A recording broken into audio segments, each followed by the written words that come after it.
it or not. There is a moment meant for us, and now you made it, but I already played this. Not interested, open your eyes, let's get it done. Take my hand, just follow me. Shadow with me, you're one.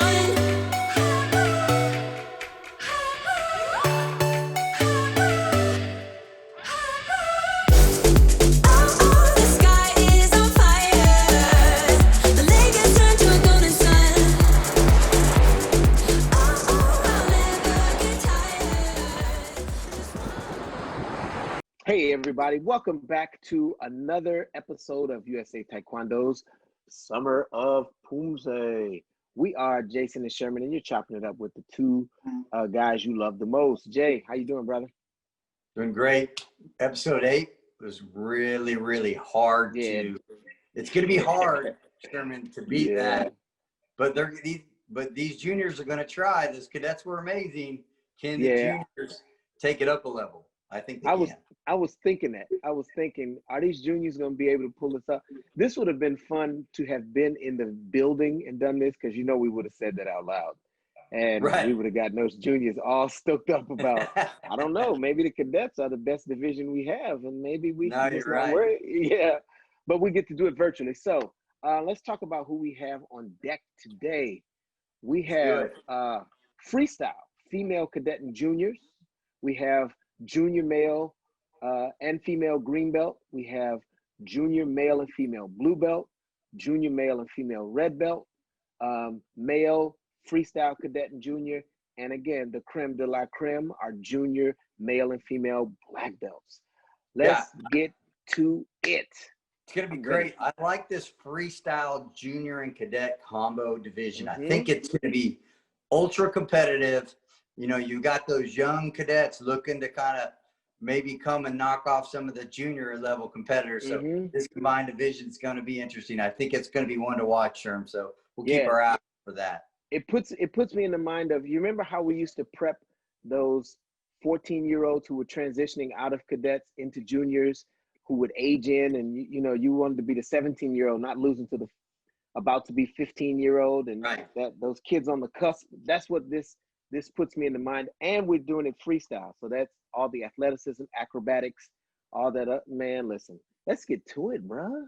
Let's do it. I agree. Without further ado, let's send it out to our commentators.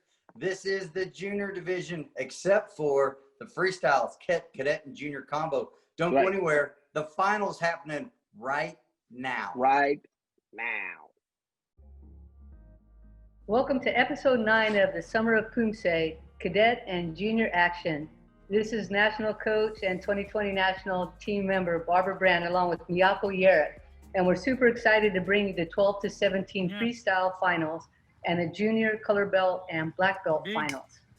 First up, we're going to begin with the 12 to 17 freestyle female finals. And our first athlete is Hannah Noble. Hi Miyako, how are you doing today? I am great. I'm so excited.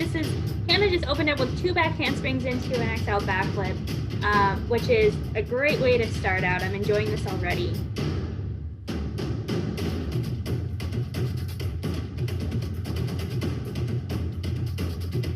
So there's that first element in freestyle. There are 5 required elements you do in order. We have the flying side kick. Next is this front kicks, multiple front kicks in the air. Here we go. Yeah, Hannah had nice height on the first requirement, the jump side kick, and did as well on the multiple.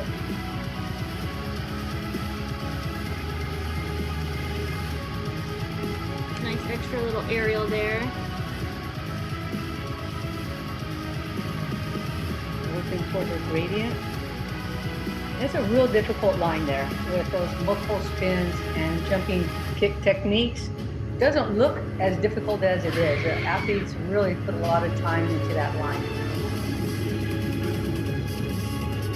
Right, and this 4th required element here to the sparring combo. And setting up for the acrobatic now.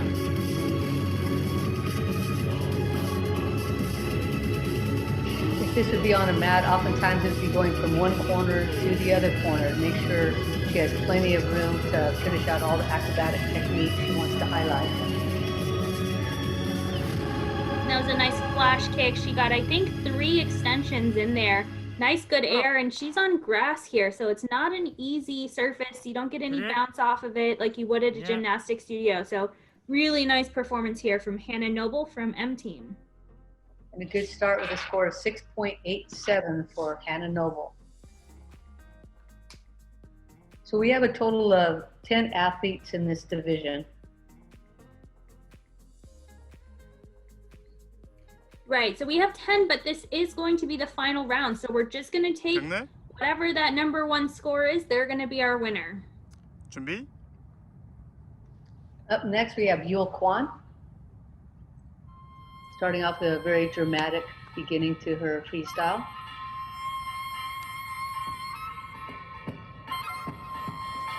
And as we're recording, we can't hear the music, just so that we can get our audio in for you guys. But musicality is such a great part of the freestyle. You do want to choreograph your routine so that you're hitting on the high notes and it's not all kind of even tempoed. So I'm hoping that the musicality is coming through really great for you guys. I know that's a really fun part too. Yeah, I want to make sure that we're really moving on the beat with the music, so it's just not a background, but it's an integral part of the performance. And outdoors, it's a little bit harder for her to key in on that music because of what might be wind out there, any kind of breeze or any other noise that might be going on in the background, maybe traffic or something, could really impact her ability to hear, and especially as she's moving further away from whatever speaker she's using. So very challenging to do this outside. So her spin was a 540, nice and high at head level. Now off and going on her sparring run. Looks like maybe she tried to throw a 540 there, put her foot down first, but still landed and got another spin kick in.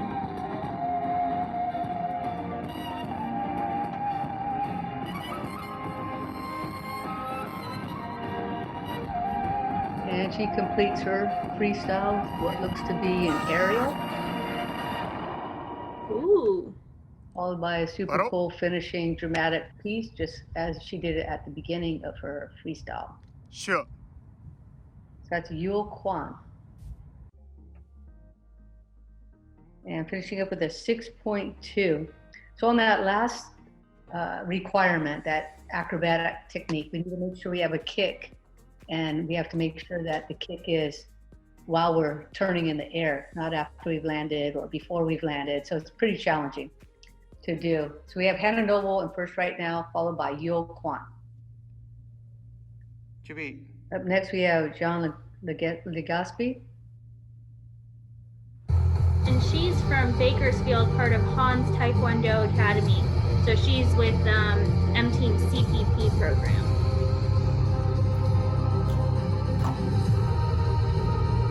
She got a back flip there. No kicks were in it, but again, that one was just bonus because it's not in the right order. So all of these fun things she's throwing here is just her beginning intro. Those 5 required elements, there was the first one, that flying side kick. Showing her flexibility there and reach on her kick and a little aerial to just put into the mix as well. Hoping to get a lot of presentation for these little extra pieces here. I think that was 4 front kicks. You'll have to forgive us. Sometimes our frame rate as we're watching is just a little bit slower than what you might be seeing as you're viewing it. So take that into account as we're doing the commentary. We cannot hear the music playing, and sometimes there might be a little bit of lag on the multiple kicks. Right, but so she had on her gradient spin, she did a 720, got that rotation out. That's not easy. Sometimes we'll start with a 540, but she's already up to the rotation, and I think she got a couple kicks in there for that flash kick. Finishing up here with a little aerial, a couple of spins, some nice action to put a little bit of frosting on that cake. Good job to Jean Legaspi in this 12-17 female freestyle action. So for that, she'll receive a 5.90. height does matter on the kicks. So if we're going to be looking at a gradient, we want to make sure that we're not only able to complete the spin and the kick, but to do it at a good height. So if the athletes do it at the body height or the head height or above the head height, all of those will come in with a different level of reward in points. Up next, we have Megan Kim.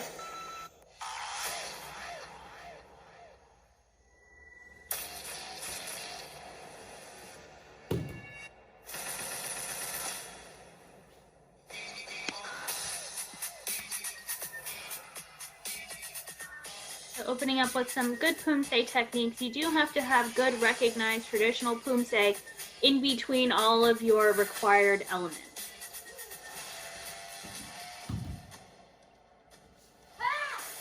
So she's had 2 aerials here in her intro, just got that flying side kick. There's your first element that we saw.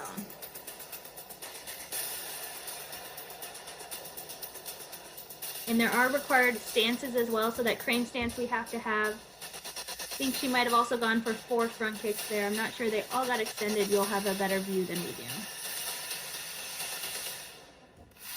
Oh, nice big push. Really, these athletes are really trying for the big gradient. It's fun to watch, especially at such a young age. Right, so she got that 540, didn't have a good big pickup on the bottom leg, but the kicking leg was nice and high. She's flexible, getting it up to head level, so that is important too. So looking for a big finish here. This freestyle takes a lot of stamina work, a lot of acrobatic work, just trying to create a really well-balanced athlete through this freestyle competition is very difficult for coaches. Wow, good job for her. And a little bit close to that pillar there. Yeah, she finished right in front of that pillar, but she got that backflip, more of like a pike. I don't think I saw kicks coming in, but again, she's in those cadet uniforms, so 12 to 14 years old. This division is 12 to 17, so looks like maybe the judges didn't give her any points for that acrobatic because you do need an inflection to get those points, but she got a 5.1 and she has a lot of potential. So here's the standings. Hannah Noble still in first, followed by Yo Kwan, Jean Legaspi, and Megan Kim. We're back with USA Summer of Poomsae. I have Charlene Duong with me. Did I say that right, Charlene? Yes, sir. I know. I've interviewed you before. No, it's good to have you here with us. Charlene, you're a freestyle competitor, but you're also you're a regular Poomsae or a traditional Poomsae competitor as well. Freestyle competition in a virtual format, that just, to me, that seems difficult. It just does. I know freestyle is already hard. Could you take us through some of the challenges it was to ultimately submit a freestyle Poomsae for USA Taekwondo Summer Poomsae competition? Yes, sir. So for freestyle, it was definitely a lot more different than recognized Poomsae. For example, it takes a lot more space. So for recognized Poomsae, I was able to record in my house, but for freestyle, we actually had to go to a high school football field and record on the turf there. So that was pretty challenging to kind of adapt to a new environment, especially since there weren't any mats or anything like that. Wow. So you were doing freestyle on football field turf. That is cool. Yes, very cool. I bet the guys are like, what is she doing out there? That's so good. That is so good. So talk about a little bit of your hobbies outside of Taekwondo. What do you like to do in your free time? In my free time, I like to read, watch Netflix, and I also recently learned how to sew. My mom taught me how to sew, so that's been pretty cool. Yeah, that's good. I actually know how to sew. Strangely enough, my mom taught me as well, so I had to sew a bunch of my stuff growing up simply because my mom thought that was a good skill to have as a young man, and so I totally get it. Tell me what your favorite Netflix, or what are you currently watching on Netflix? I'm currently watching Criminal Minds on Netflix. It's probably one of my favorite shows. Yeah, that's a great one. Oh, I love that. I love that. We all love us some Netflix, and especially during COVID. Netflix has been a lifesaver. Well, so let's finish with this, Charlene.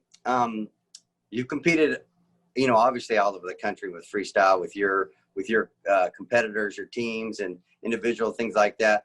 How did it feel not having that crowd component in competition? You didn't have the crowd there. You didn't have that energy to push you through that. Just how did it feel? It was definitely a lot more challenging, I feel like, because with my teammates there to cheer me on, that like gives me an energy boost while I'm competing. So it was a lot more difficult to kind of get in the zone when I recorded my videos. But my teammates were also there with me, but they had to like be silent. So them being there was helpful, but it just wasn't the same as a regular competition. You're right. It couldn't be the same, but the silent energy was nice to have, and to have them know that they're there supporting you.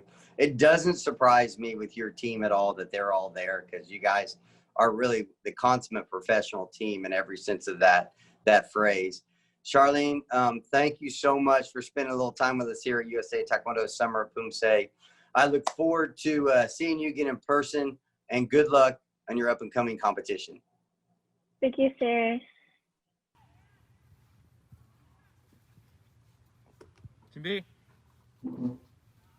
That's Charlene Dong. So great to get to hear a little bit more about her and her team, M-Team.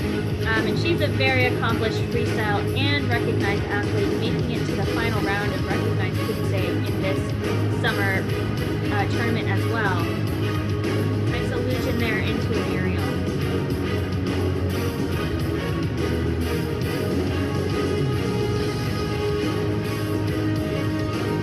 Some nice side kicks and maybe sitting up here. Spin. She had some good travel distance there. She did. She doesn't look like she had any trouble on the space at all. I should say in the space. But I'm thinking about the grass. On that surface, she seems to be moving pretty comfortably, smoothly.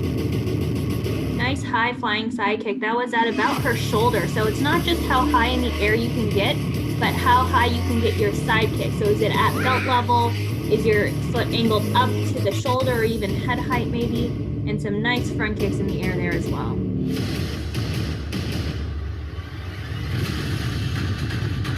This 720. Yeah, right in front of the view of the referee is a good place to put that line for technique. Yeah, so on her spin, she did a 720, had a couple steps right into a 540 before that sparring combo. So just in case one of them didn't score, she had that 540 as backup, which was really nice.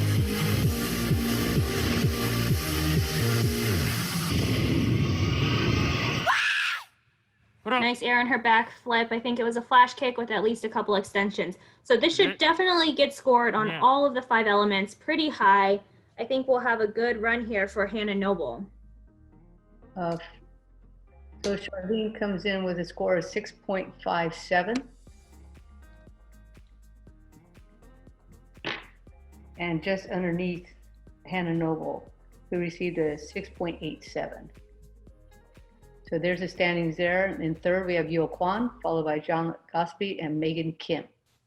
Next up, we have Allison de Guzman.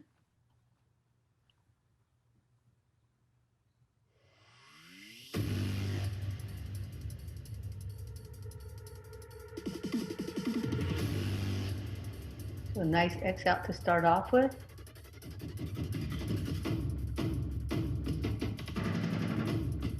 And Allison is from Elite Taekwondo Academy, but is also a part of M-Team's CPP program. Tries to get that jump side kick up there real high. It matters too what the non-kicking leg is doing. If it's hanging down, if it's tucked in really nice, that's what the referees are looking for. So hopefully it's up just as high as the other kicking leg. So she went for the 720. Was a little bit low. I'm not quite sure it got up to belt height, but again, our frame rate isn't quite perfect, so you guys will have the final view there.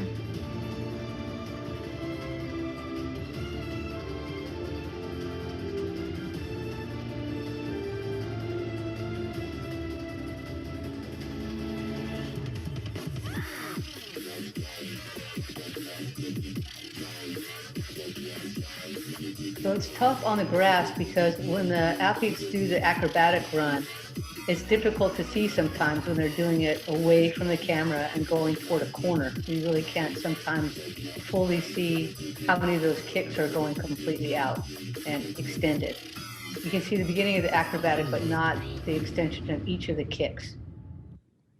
So some of the athletes are doing the technique a little bit closer to the camera, and that's kind of working for them here. Hopefully the referees have a good view of the ones going away from the camera. That's Allison de Guzman, and she received a score of 6.27, so that'll put her into third place for the moment. Right, and a reminder, we have 10 athletes in this division of the 12 to 17-year-old freestyle females. And this is the final, so even though there are 10, it's finals, and everybody will be getting those ranking points.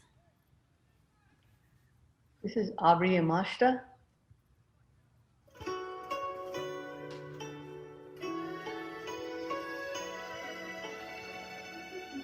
Aubrey is from Sky Martial Arts, trains under Grandmaster Jun Yoon.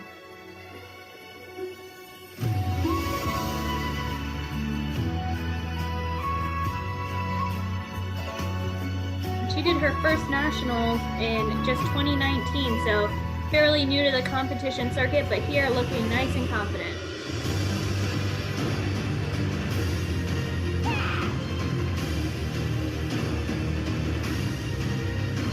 Good shoulder high flying side kick. Now going for the multiple. I think it was 3, but they were nice and high and extended. Right, so I saw 3, 2, and many of the athletes will start off with 3 and then maybe try to expand to 4. And maybe when they get as high as 5 in the multiple.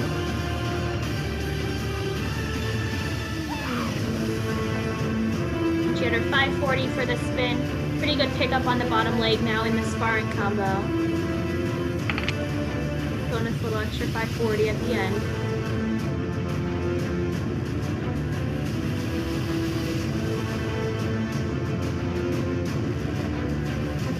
And finishes out with an aerial.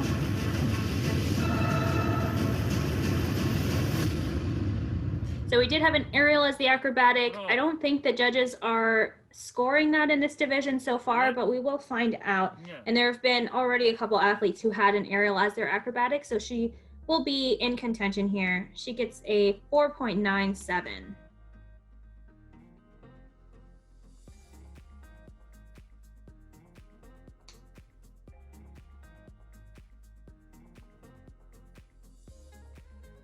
So here are the standings. We still have Hannah Noble in first, followed by Charlene Duong and Allison de Guzman. Up next, we have Lauren Matsuda. 준비.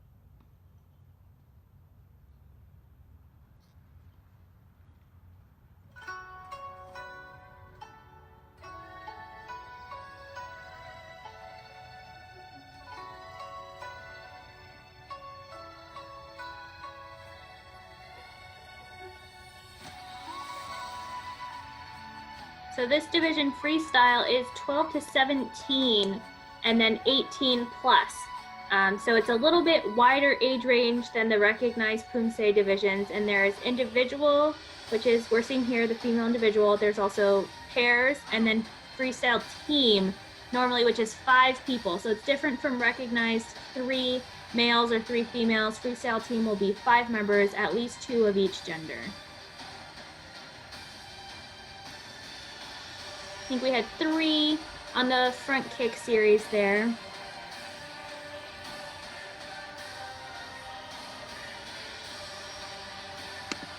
.540 for her gradient, a little bit low. You do need those kicks to be above the belt to count.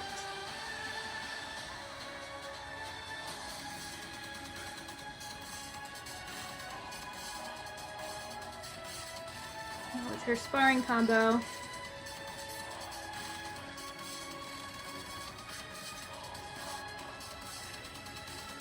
You see quite a few of the athletes doing an aerial in the acrobatic portion. It kind of makes sense because this is the first acrobatic technique that they learn oftentimes when they go to begin freestyle and they start feeling comfortable with it, and then they apply it in the freestyle, and then after a bit of time, maybe replace it with something like a backflip or something of that nature is usually what happens next. So it's good for them. You know, they're just starting out, get that aerial out there and see how it feels in the Poomsae itself, and then see how you can build up other acrobatic techniques, and then just maybe replace the aerial or put the aerial in there for extra fun.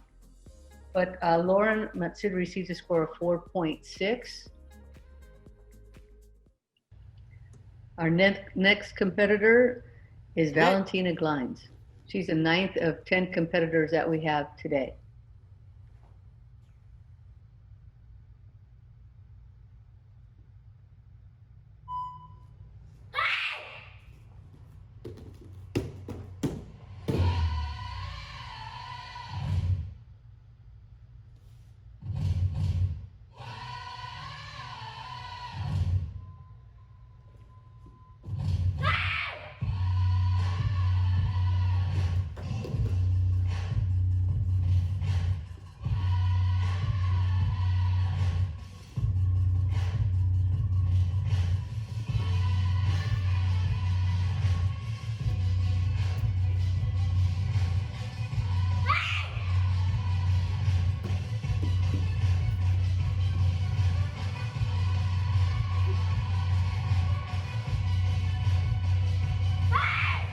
I remember Valentina from the Cadet Recognized division.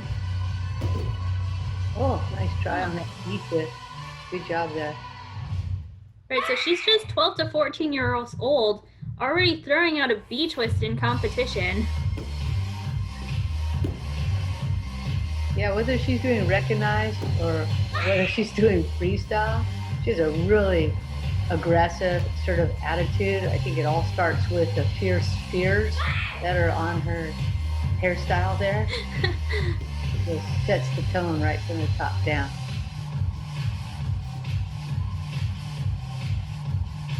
I think she tried a 720 for her gradient spin, added in an extra little 540 there. Oh. And a nice backflip. Oh. I don't think she had a good flash in there for like getting kicks in the air, but it was a good, pretty clean landing, had some air, and she gets a 5.63. So if she can work in some inflections in that backflip, I think that score will go up a lot. I think that's really great intent in what a lot of these athletes are doing. You see them almost putting like bookmarks in different spots of their Poomsae where they want to just start from there and then keep developing the technique. So we have one more athlete in the division of 10 in this 12 to 17 female freestyle final. This is Chloe Eames.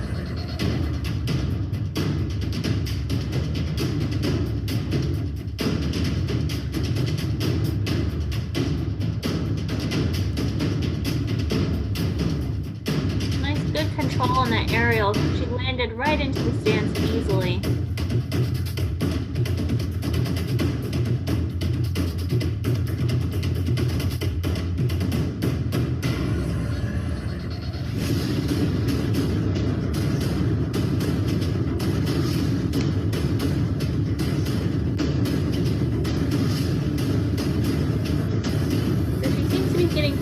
Air on the first two techniques on that flying side kick and the multiple front kicks.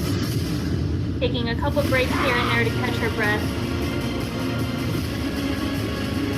540, but nice and high. I think that was towards the top of her head. So these scores are on sort of a range. So a really, really great 540 could score higher than a lower gradient turn, you know, kicking about belt level for 720. So you don't have to always go for the highest degree that you can do if you can do one under that's much, much cleaner. Yeah, her 540 looked great. It wasn't that long ago where athletes were having real trouble trying to get all the way around to make that happen, right? They'd almost land and then they get the kick out. So it's nice to see these younger athletes able to do it at such a good height. Right, and she also had an aerial for her acrobatic technique. So let's see how her score here finishes up, the last athlete of this division. Yeah, again, probably just a placeholder for now, but good job, 5.87. for Chloe Ng. And a lot of these athletes are doing, they're putting little placeholders where they're probably going to be developing a slightly stronger technique every time they come out to competition. That was fun to see. In our standings, we have Hannah Noble, took first, followed by Charlene Duong and Alice de Guzman. Up next, we have our junior male green belt division final, and this is Hojin Kim. He's from Southern California, and he trains with his coach, Master Ho Sung-young. What a fun Poomsae to be able to do in the finals. The very first Poomsae that most Poomsae athletes learn, and even non-Poomsae athletes, right? Everybody who goes through a curriculum will begin with Taeguk Iljang. Right, and Taeguk Iljang does end up behind where you start. Sometimes I forget and I end up going backwards, but Hojin here did a great job getting a 6.43. 준비! 시작! So all of our athletes in the final recognized divisions will be doing 2 Poomsae. And his second Poomsae is Taeguk Iljang. This is the second Poomsae that students learn.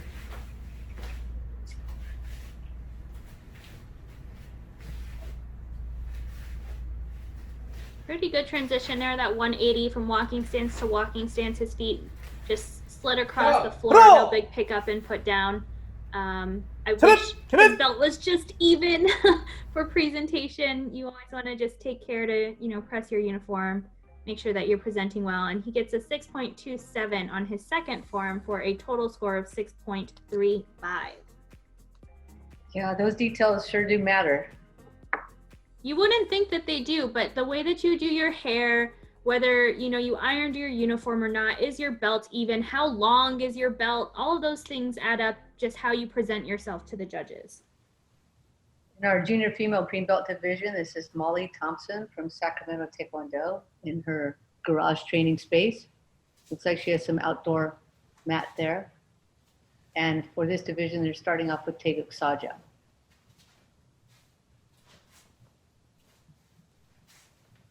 And the camera is just slightly at an angle, and it looks like she was coming towards the camera instead of going straight, checking, making sure she's still in frame maybe. So we might get some accuracy deductions there for looking the wrong way at the camera. And we've seen a few of the athletes do that, kind of unfamiliar with using a camera, and so checking it every now and then. Unfortunately, that's one of the bigger deductions, a 0.3 for looking in the incorrect direction. Right, Judge 1 there, definitely taking off some majors. Yes, and that error, though, is so easy to fix, right, the next time out. So I think a lot of our athletes will learn by watching themselves in this competition and say, oh, this is easily doable. I've got this. Right, and Molly has a lot of potential. She can sink low into those front stances, has nice long legs and good flexibility on the front kick. So just making sure that she's going at the right angles. There's no diagonal lines until you get to Hansu. So until you're like 60 years old, you don't need to worry about going diagonal. Just go straight.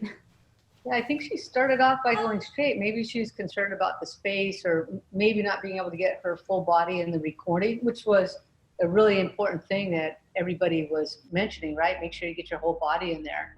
So maybe she thought by going off at a diagonal, that would be a good strategy. She did score higher in this one, 5.87. So just imagine she would probably be in the 6s if, on that last one, if she had been able to straighten up her angle there. But she ended up with a total score of 5.3. Right, and if you don't have space, we did see somebody who did their whole form at an angle. But if you do that, you have to start at the angle, finish at the angle. Right. This is Madeline Yee in this great space we've seen several times now with not just Madeline, but others of her family. Looks like a fun place to train. Right, and she has a lot of potential here too. Nice long legs, good front kicks. I think just cleaning it up a little bit. We want some more clarity of motion, good stops between moves, and then a nice locked leg on those front stances. But this is the finals, and it's just Molly and Madeline here. Madeline getting a 5.93. So let's see if she can keep that score on her second one to get that first place spot and all those ranking points. Yeah, Madeline's off to a really good start. Let's see if she can continue this with Taeguk Samjang.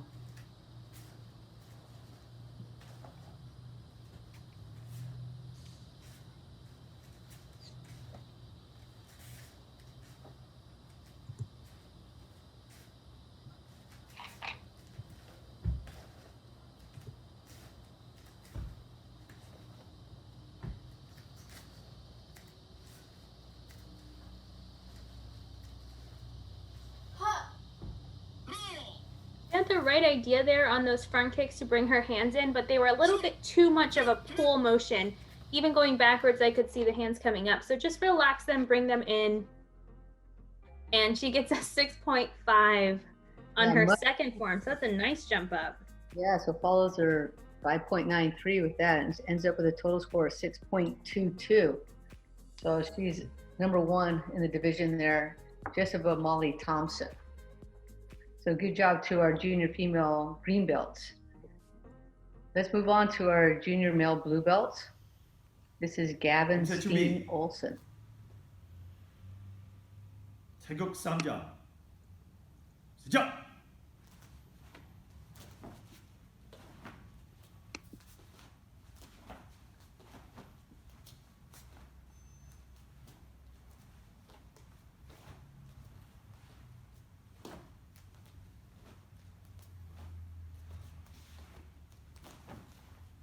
Gavin's nice and tall. He has really good reach, really good potential for kick height.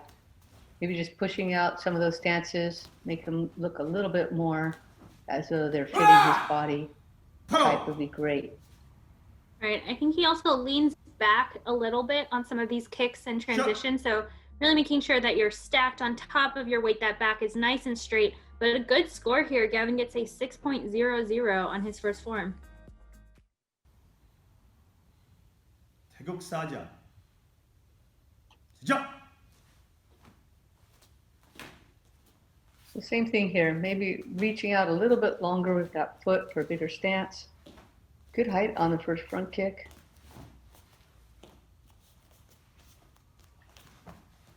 And maybe a little bit more work on the transitions will help him score a little higher. He's turning and transitioning on his heels.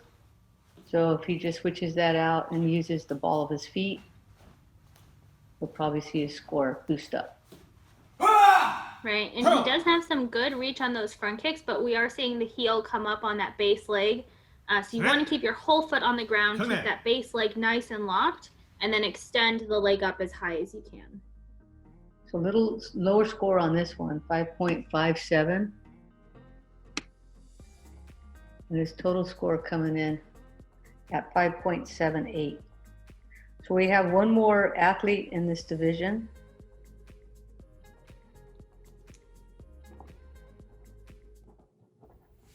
So this is Nico Galido. Zombie. Nico's from Capital Martial Arts in Rockville, Maryland. We've seen some of his family members also compete in this Summer of Poomsae, which is great.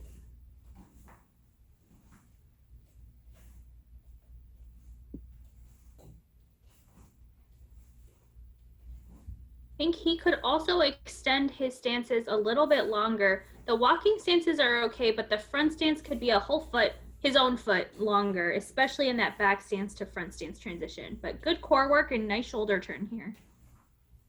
Yeah, that's pretty common with the color belts in the Summer of Poomsae.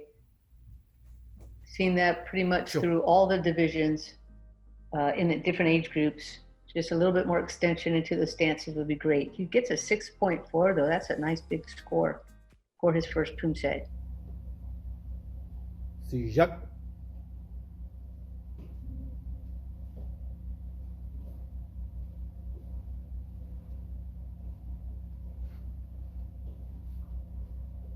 Pretty good side kick alignment and getting up to face height. So that's good for this blue belt level.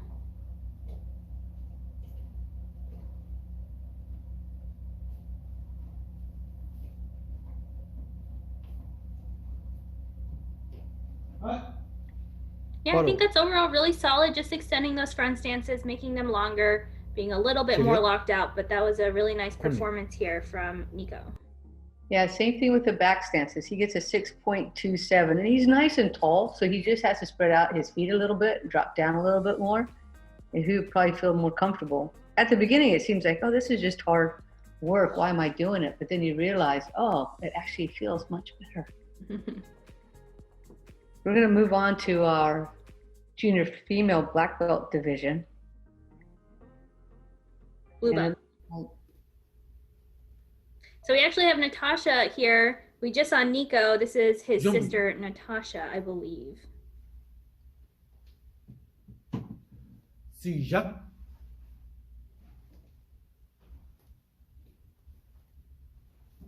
has nice high front kicks.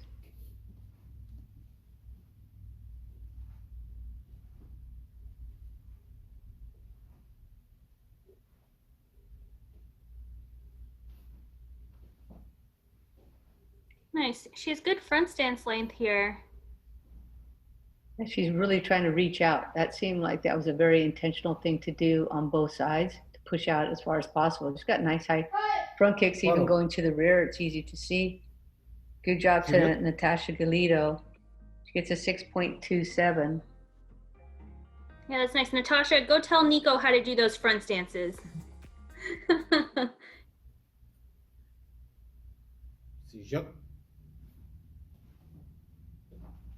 Now, unfortunately, this is the incorrect form, but she also is looking pretty good in it.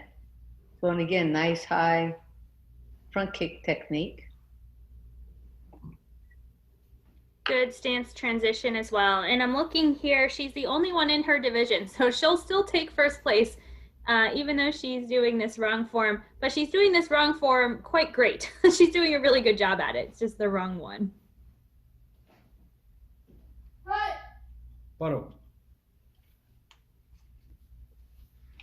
You've seen other athletes in Summer Poomsae either do the wrong Poomsae or maybe send in the wrong Poomsae.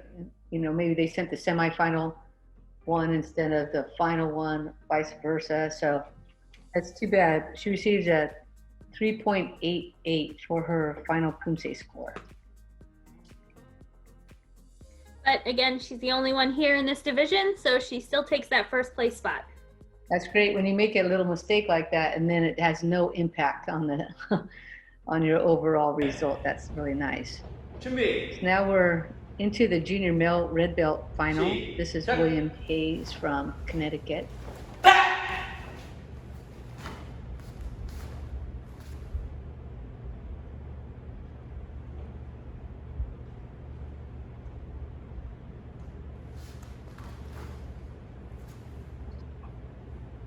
Couple of accuracy things in some of these stances. They're just not quite twisted to the right angles, but they are nice and deep. So he is working to stay low here in a lot of these stances.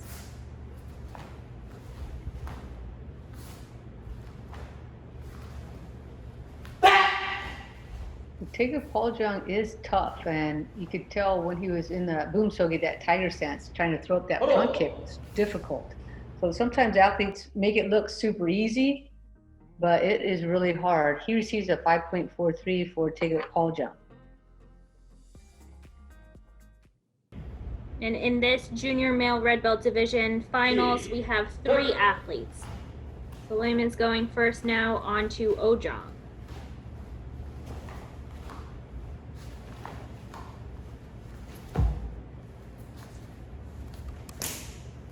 You have a little bit of that heel pivoting again coming up here.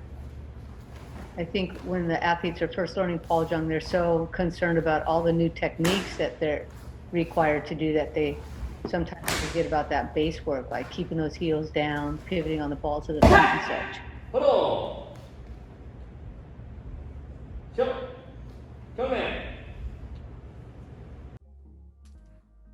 But he ends up with a higher score than the first one. Good job to William, getting a 5.77 for Taegeuk Paljong.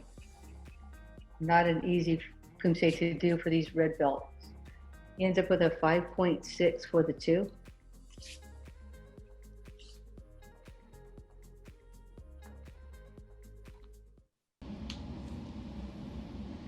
And here we have Lucas Ebner. He's our second of 3 competitors in the finals of this division.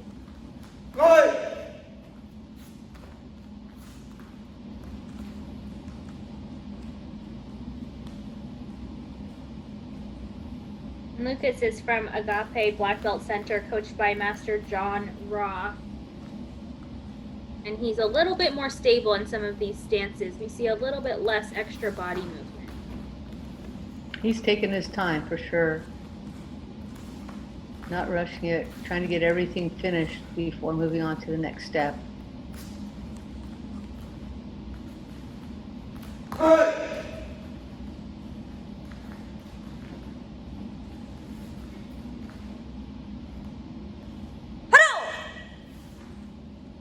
That was a pretty solid form. I think we'll see a good score here.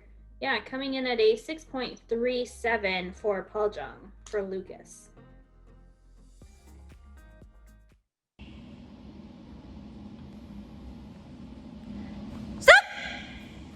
So lots of front kicks in Paljong. Here in Ojong, we have a couple front kicks, but we also get side kicks. So it's nice to be able to see different kicks right up close to the camera when we get those side kicks. He did a really good job on that line coming forward to the camera. His body was in really good control, had his arms tucked in, not waving about as he did those techniques. We do have quite a few heel pivots through the Poomsae, so hopefully he can work on that because he has really good potential in this Poomsae.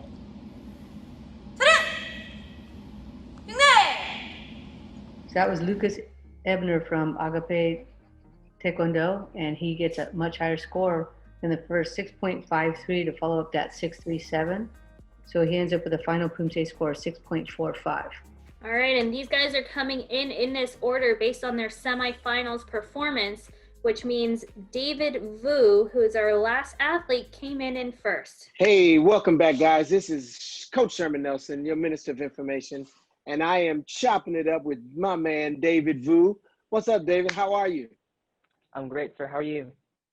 Man, I'd be better if I had your hand.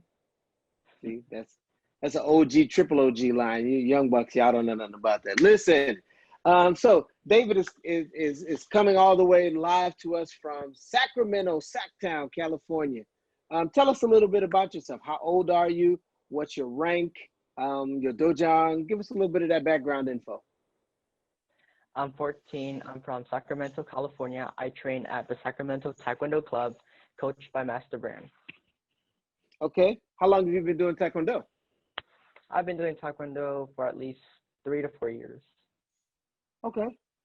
You're competing in our Summer of Poomsae. Yes, sir. Yes. What's it like preparing for a virtual Poomsae competition? It's definitely new, sir. Recording videos is something like really new for me. So it's taking a long time to like understand like the concepts of it. Okay. But I'm getting the hang of it, so it's good, sir. All right. You, like all the rest of us, are becoming astute at making videos and having meetings and having tournaments, because that's what we're all doing. Are you a TikTok guy? Do you use TikTok? Well, I watch TikTok, but I don't do it. You say you watch it, but you don't do it. All right, I got you. Listen, what's your favorite? What rank are you? What do you mean by rank? What belt are you? Advanced red belt. Okay. What's your favorite Poomsae? And why? Take Sajang. Okay. What do you like about that? Because like, you can like throw those side kicks, and I'm pretty decent at side kicks. So yeah. Okay. Like the trigger motions, I'm pretty good at that too. Okay. All right. That sounds good. All right. If you could tell a person who's never done Taekwondo one thing that they should know to love Taekwondo, what would you tell them? That like just don't stress too much about it. Like it's not like, it's hard to explain this. But I see. I got you under pressure. Come on, David. We need an answer right now. David, what's your answer? like Taekwondo is not just about, you know, doing forms and sparring.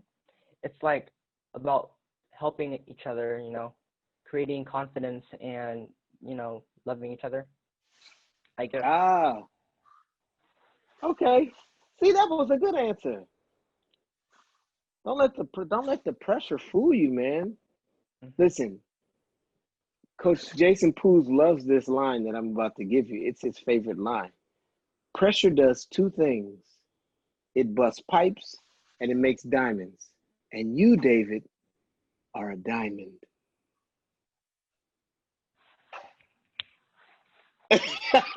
And you don't know how to respond to that?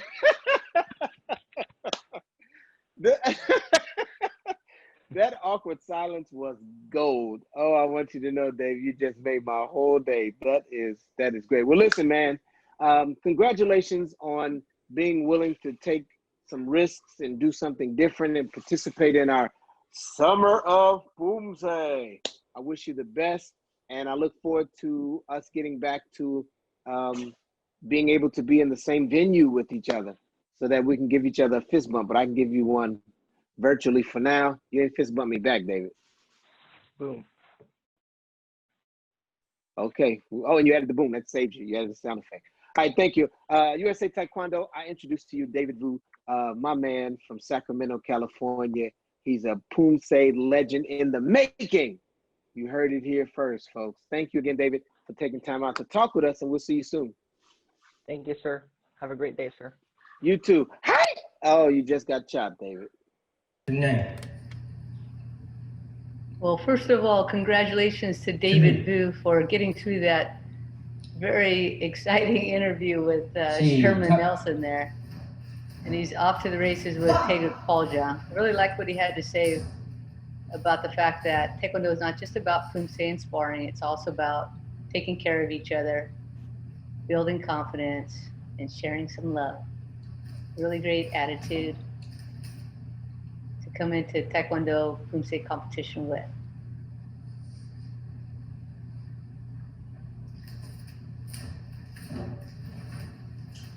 Coach Brand, this is your athlete, and he's looking nice and strong here. Came into this final rounds in first place, making those front kicks from those tiger stances look easy. Right, and he's having a blast with Poomsae. As he mentioned, he really likes doing Taeguk Sajang.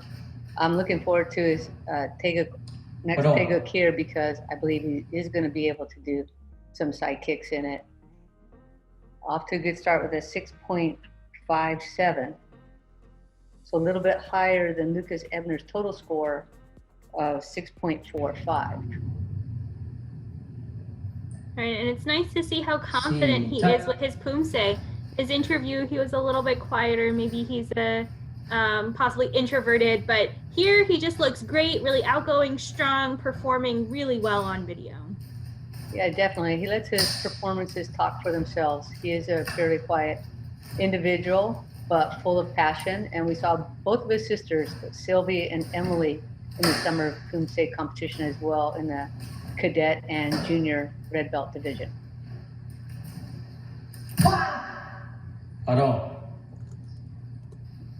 But he was able to highlight those high side kicks, and that's what he really enjoys doing, going out, throwing a little bit of a flair into it. So he received a 6.87, following up his first Poomsae score of 6.57.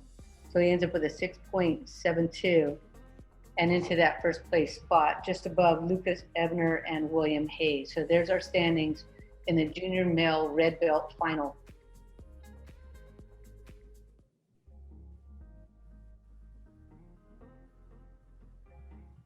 So here we are in the junior female red belt final. Up first is Alicia Lee from World Champion Taekwondo.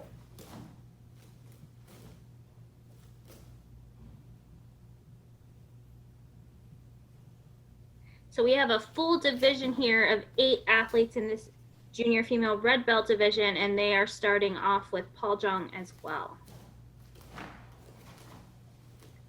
Yes, this group started off with 16 athletes in the division, and so that was a nice, strong group of competitors. All of them looked really good, and now we're down to our final 8.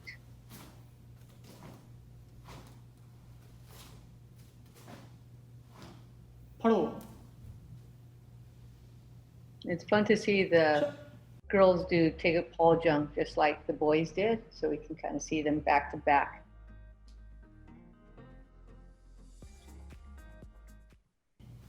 And she got a 6.17 on her first form. Second form here is going to be Chiljang.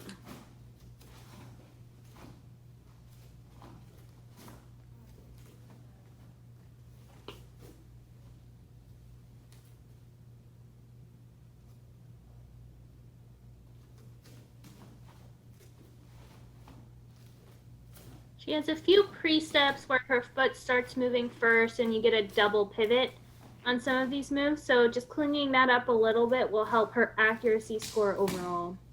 I think some athletes do this. They don't even realize it's happening until it's called to their attention, or they might be able to pick it up on video, or maybe watching themselves here, they'll say like, oh, now I get it. So that's Alicia Lee finishing up Taeguk Chiljang, higher score, good job, 6.27. And we might see more of that this division because they're starting off with Poljang, which they haven't known for quite as long as they have for Chiljang. So we might see the lower score come in first and then the higher score come in second. So she finishes up with a score of 6.22. And now up we have Rihanna Ring Hao.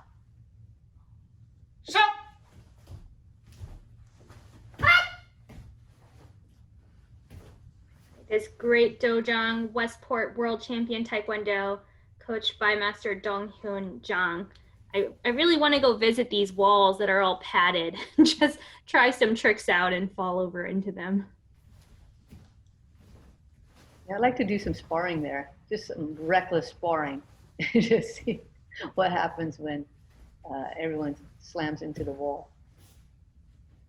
Rihanna did a good job on those front kicks from that crane stance. Or sorry, from the tiger stance, pulling the knee up pretty easily. Didn't quite get a lock on the base leg, but a lot of potential here for Rihanna.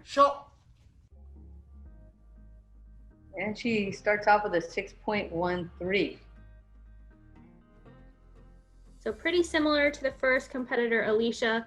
Let's see if she can bring up this second score here. Yeah, there was very little variance in the scores among the judges.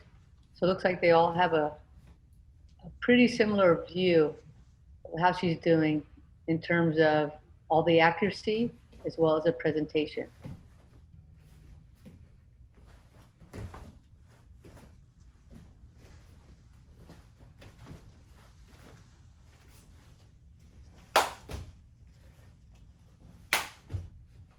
I think working a little bit more on that crescent kick, bringing it up nice and tight so it's not too wide. It should come up at about like 11 o'clock to 1 o'clock, just nice and tight around your body. Getting some height on that one would go a long way. So we want to go up first and then across rather than across and then up. So she received a score of 6.02 on the first Poomsae. On her second Poomsae. No, she ends up with a score of 6.02. Her combined score. Yeah. This is Samantha Walker.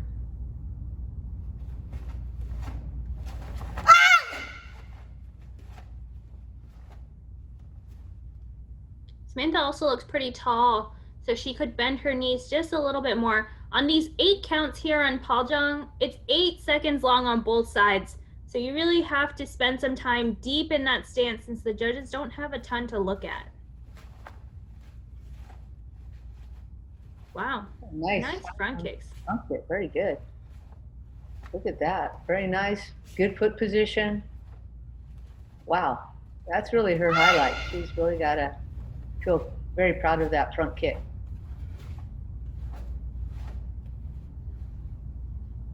I think a little bit off her mark there at the end, but those front kicks pulling her through to a 6.43 on Poljang. We'll get to see 2 more here at the beginning of Chiljang. Wow, beautiful again. So she kind of lucked out with these particular Poomsae really playing to her strengths.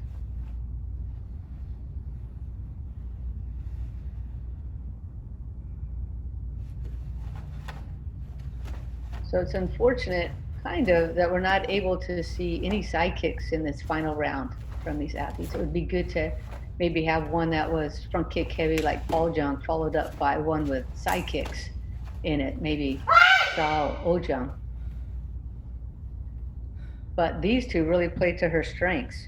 Not to say her side kick isn't strong as well. We just don't know. So she received a second score of 6.47 to follow that 6.43, and she ends up with a 6.45.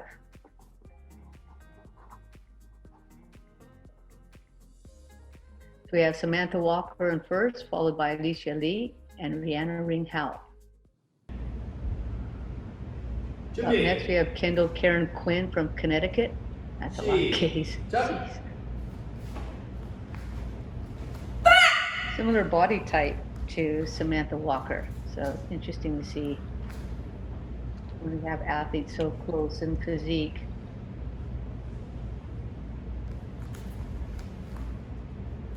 She's a little bit deeper stances. Could bend that front knee just a little bit more, try and get some hip movement in that 8 count. A little bit slower rhythm overall, but very controlled and good accuracy overall. Front kick's not quite as high, but very in control of this form. Yeah, nice vertical posture on that. Nice little jump to the left there, maybe a little bit bigger than she was hoping to do to get back to her spot.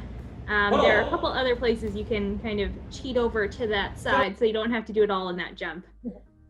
We didn't talk about that, Coach Brand. I didn't tell them anything. She gets a 6.53 on her first form. Yeah, that's what see that number 2. We don't want to tell athletes where else they can cheat in the Poomsae Miyako. Right, just do it perfectly the first time. Get those stances to be accurate and you'll land exactly on your mark every time.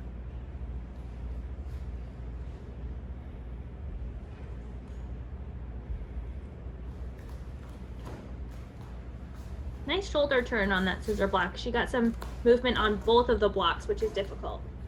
That's tough for a lot of athletes, right? Some are swinging side to side, some don't have any turn. So it takes a bit of finesse to figure out what's going to work for your body type. Hold on. Come on. Nice strong score, 6.37 on that second Poomsae. And ends up with a total score of 6.45. So that's a tie, I think, with Samantha. Look at that. So you're right. Although Samantha had the higher presentation score, so we'll move into first place. Up next, we have Sylvie Vu, who just saw her brother David Vu in the division just before this in the male red belt final. Sylvie also from Sacramento Taekwondo Club.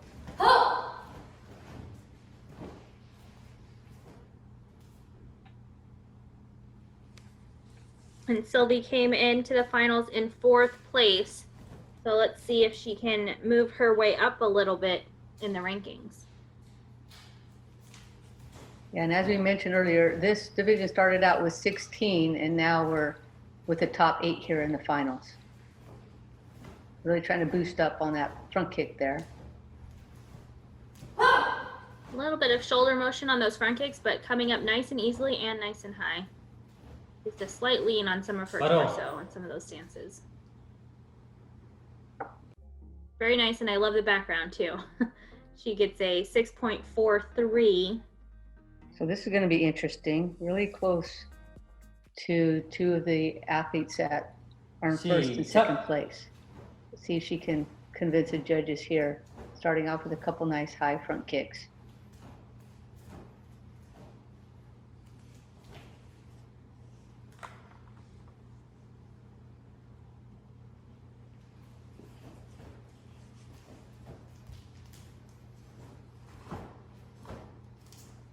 Nice job avoiding the piano.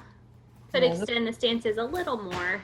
Yeah, it looks like she shortened up those stances, maybe because she felt that right in her space. But other than that, good job by Sylvie Vu. She had a 6.43 for her first Poomsae, Oh, look at that, 6.63 for the second. Now that is going to impact the standings there for sure. Yeah, so that 5.3, she finds herself in first place there, followed by Samantha Walker and Kendall Karen Quinn, who tied with 6.45. So up next we have Tara Haley. and she is from that team Agape, coached by Master Ra.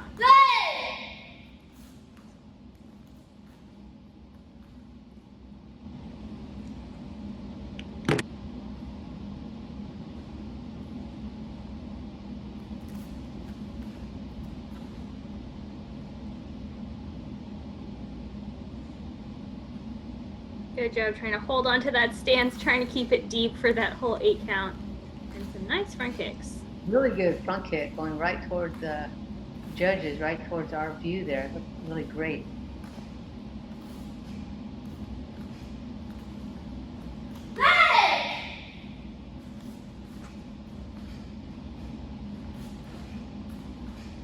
And a pretty good back stance to front stance transition.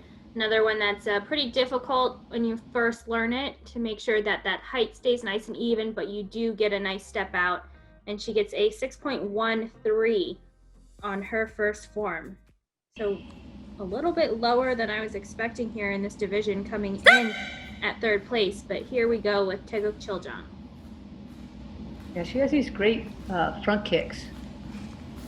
Out of the Poomsae, not as comfortable as when she was doing them from a different stance, but in general, a lot of great potential for her front kick.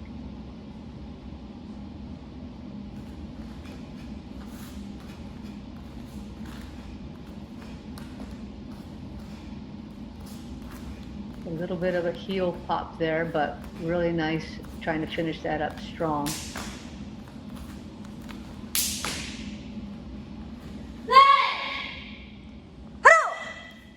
A little bit of a bounce in some of the stances, so she's not quite as grounded as she could be. Fell back onto the heels on one of the horse stances, but overall good command of the form. And yep, here gets a 6.5 on her second form.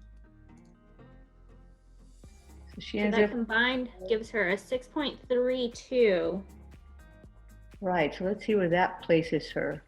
Right into 4th place behind Sylvie Vu, Samantha Walker, and Kendall Karen Quinn. This is Tan Nguyen. 준비.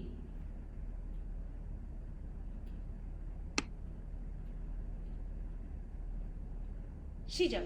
Tan is from Wichita, Kansas, and she's at Kim's Academy of Taekwondo, coached by Master Caroline Park.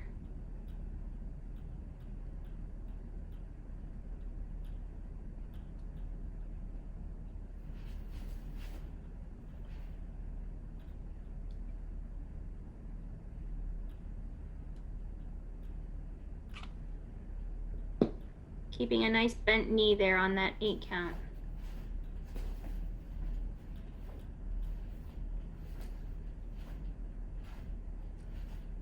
She's trying to really shoot the pie on those front kicks. That's nice when athletes are kind of looking up a little bit, trying to really push as high as they can. We want to keep the head level, though. We can look up with our eyes a bit, looking where the kick's going to go, but once we tilt the head, that throws our posture off a bit. So she ends up with a nice high score, 6.53 for her first Poomsae.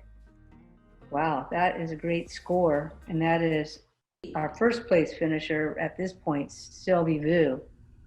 She also received a 6.53. 시작.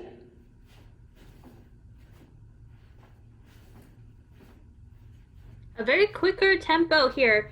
Samantha Walker, I believe, who's in 2nd place right now, had a much slower tempo, really taking control, but Tan here is really just pushing through. She's taking an aggressive tempo and moving through with a lot of dynamicism. Dynamism. Dynamic? She's very dynamic. A little bit of up and down motion because maybe of that speed. 그럼. Are you still stuck on that word, Miyako? Yeah, I'm still trying to remember what word it should be. Dynamism? Dynamism. We're just going to pick a different word next time. It was a great form. A 6.57 worthy form. Wow. Up, right? Is that taking her into? It is. It's taking her into first place. Ooh. Dawn? That's so close. Yes. Dawn went into first now, followed by Sylvie Vu and Samantha Walker. This is Fangyi Liu, our last competitor of the 8. So she came in first place. Yeah. And I think maybe the nice thing about this recording is that she has no idea that she was in first place when she was recording it. So there's no pressure here, and she can just do a really comfortable, controlled Taeguk 8 and 7 and just see what happens here as we watch. We'll see her first punch a little bit low. Want to get that all the way up to the philtrum. Looked about maybe shoulder height. Real nice push into the front kick though. Yeah, front stance is a little bit short. Those tiger stances maybe a little long. That should be heel to toe. So just working on the accuracy of some of these stances. We'll see if the judges took off points on it. But I think we could just get some more consistency. I'm also not sure if she started there or not. Right. Yeah, exactly. It's a little bit off to the side on that one, but a huge score of 6.73. So the judges didn't seem to matter at all. I mean, it didn't seem to matter at all to the judges, but that was her starting point right there. And so, right, so she definitely missed that mark.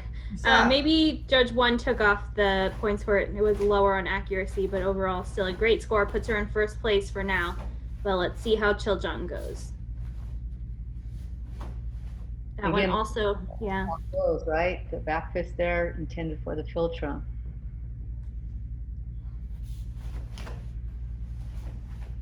Maybe the wrong preset on that second scissor block as well.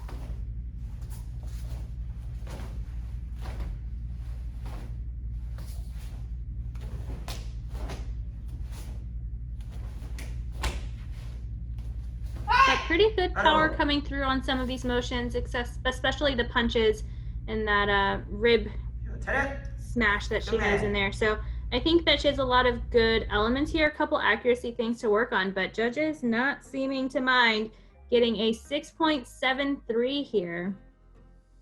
Wow, that's a really great score, and it boosted her right into first place.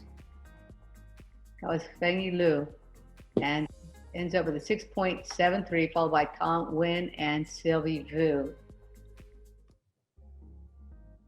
So those were some really fantastic athletes in that junior female red belt division.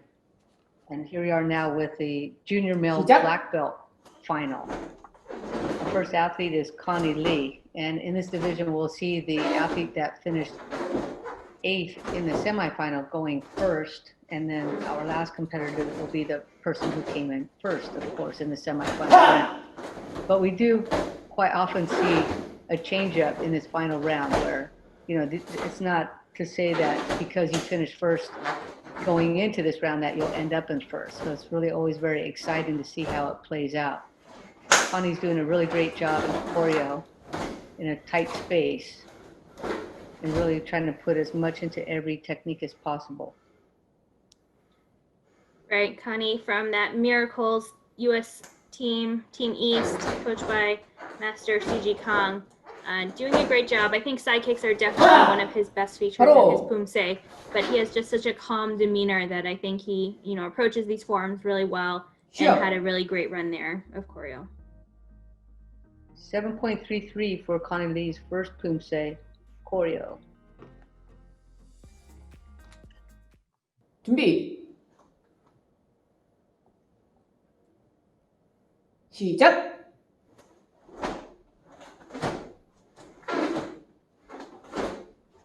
And Taeguk Sajang here. So similar opening bars sort of between choreo and Sajang. We got some more side kicks and front kicks. Wow, look at these front kicks. Right, he was probably happy with these two Poomsae in the final round. You know, we don't know what they're going to be till we find out very close to the tournament time. But he was probably very happy to get these two because it really does play to the strengths.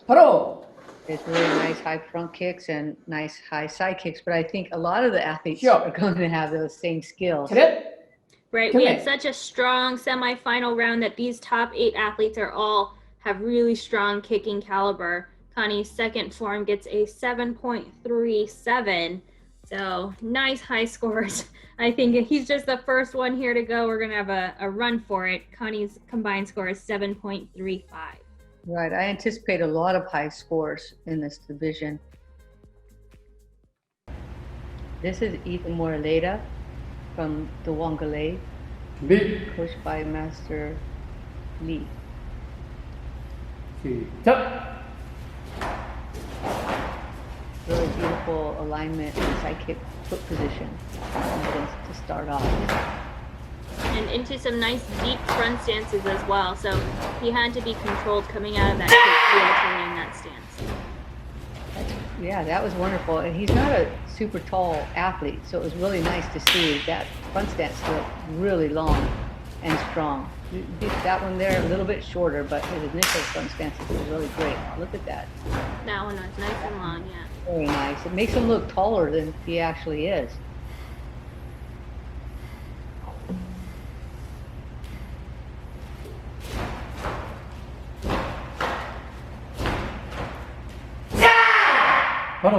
Really nice form there for Ethan Moraleda from California. He gets a 7.4. So we are already starting high and going up, Coach Brand. This division just really has the best of the best. I think it's going to go nuts here.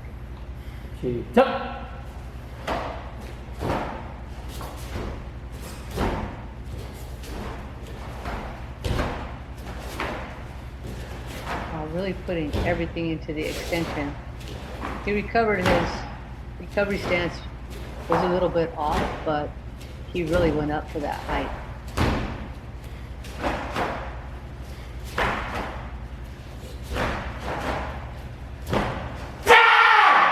He does a really good job of staying level in his stances, not a lot of up and down movement, which we saw with the color belts, right? We see that oftentimes with the color belts, and then it gets smoothed out as athletes progress to black belt. 7.63, wow, nice. Wow. Nice score. Just a second competitor out, and we're at 7.52.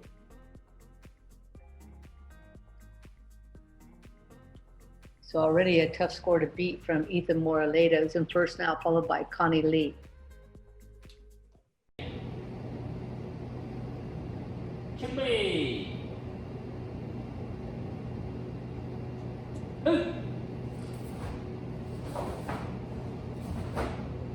Maybe a little bit more body dip than some of the first 2 athletes, but got really great extension, controlled it coming out. So as long as you're not below parallel to the ground, you can dip up to 90 degrees.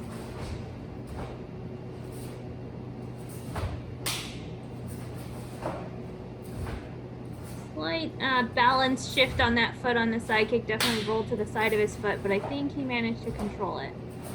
Right, he's trying to really use a lot of speed. And so sometimes when we do that, we risk losing a little bit of that balance. Bottom. So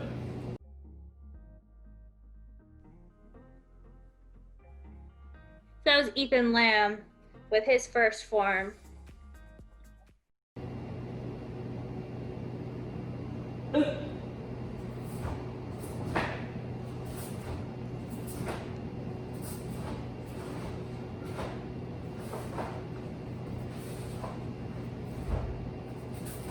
Another high extension on that side kick, really pushing it, just barely in control, but these front kicks, man, right next to his face.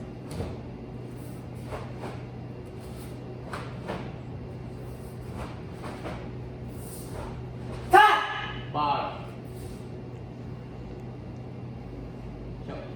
Hey, come next.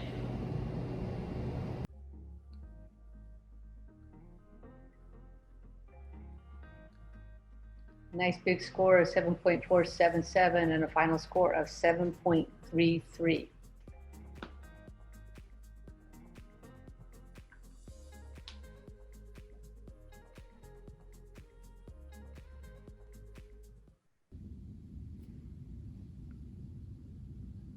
So up next we have Bowman 준비. Kim.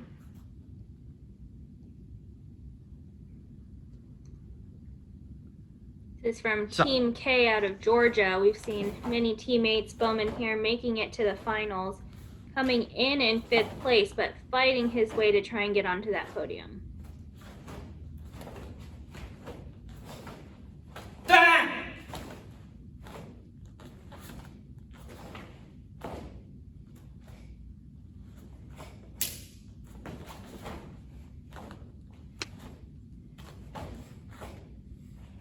I think starting to see some good power coming through in his form.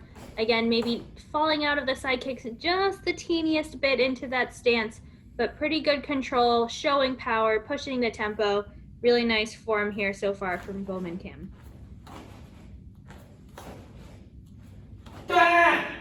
All the athletes so far have a slightly different style of side kicks from each other. So I'm really interested to see how he gets awarded here. 7.23 for Bowman Kim for choreo.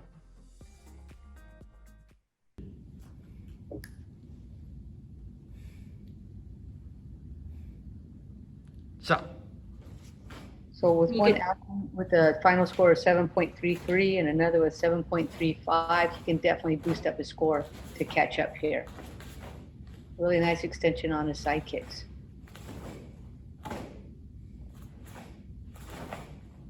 Right, it's also really hard to stack that weight on that back stance after the front kick in that middle bar on Taeguk Sejong, but he did a really great job of shifting the weight and landing right on it without having the body slide into motion. So really nice job. I know it might be hard to tell for the viewers, but he was really trying to put as much Sure. hand technique power in there 저, as he possibly could, especially on that last line. So look at Wow. the score, 7.7. So that is going to change things up a little bit because he did catch up. He ends up with a score of 7.47. So now into second place. So that was an amazing second Poomsae for Bowman Kim. He's now just behind Ethan Morleda and ahead of Connie Lee and Ethan Lam. Up next, we have Brandon Cho from Eagle Taekwondo in Southern California. Right, and we're now into the second half of this final division. We have athletes 5 through 8 who placed 1 through 4 in the semifinal round.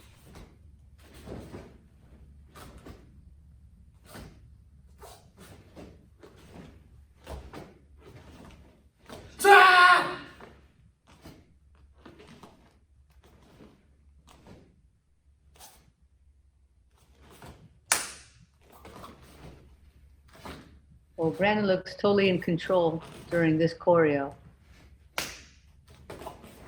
Right, not looking like he's fighting. I think when a Poomsae looks really nice is when it just looks natural and easy, like they're not fighting through it. They're just going through it very easily. It's not difficult for them, but it still has a lot of power and flow, softness into hardness. And I think that Brandon has a really great presentation here for choreo.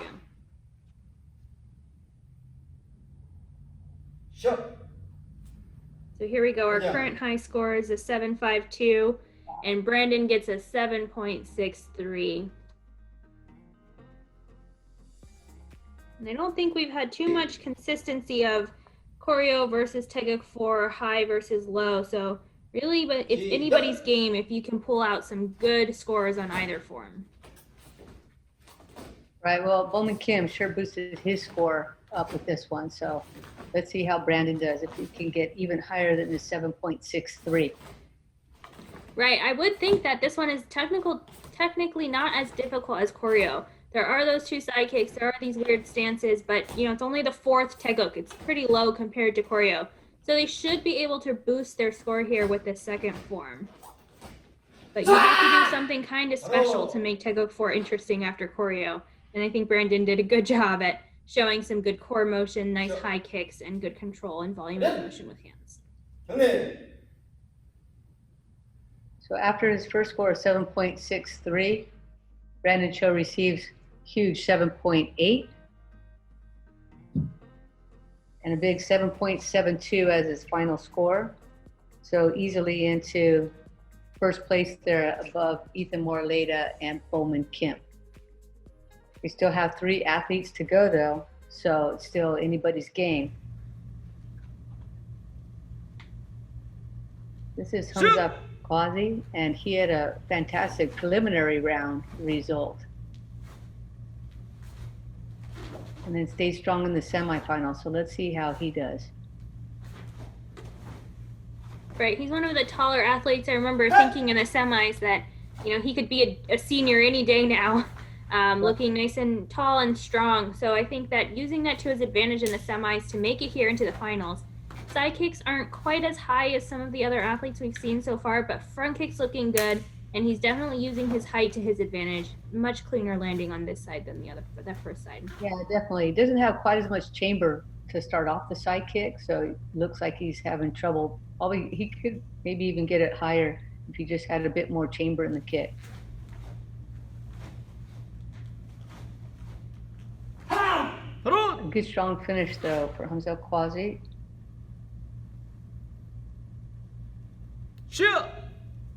And the score for his first Poomsae 7.37.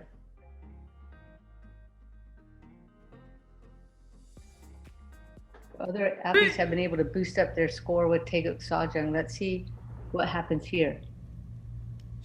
Also different angles on the side kicks, right? Side kicks this time coming forward, so you can't always tell the height, but you can definitely see the alignment.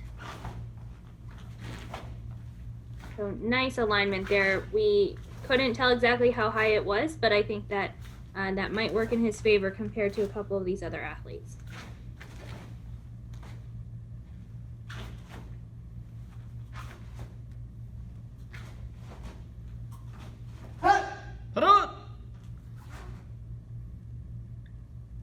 So Hamza's first score was 7.37. For choreo, and for Taeguk Sajang, look at that, 7.73, another nice big score. 7.55 is his total. Nice. That puts him into second place. Brandon Cho in first, and then Ethan Moraleda, Bowman Kim, Connie Lee, and Ethan Lam just after. So now we have our final 2 competitors, starting off with Ryan Real from Eagle Taekwondo in Southern California, coached by Master Jin Jung.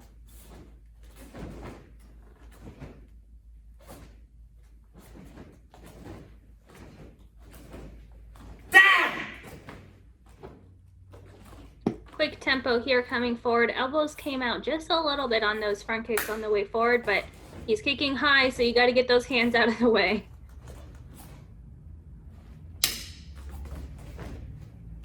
Really nice shape to his stances here. Nice and low, consistent, balance. They look great.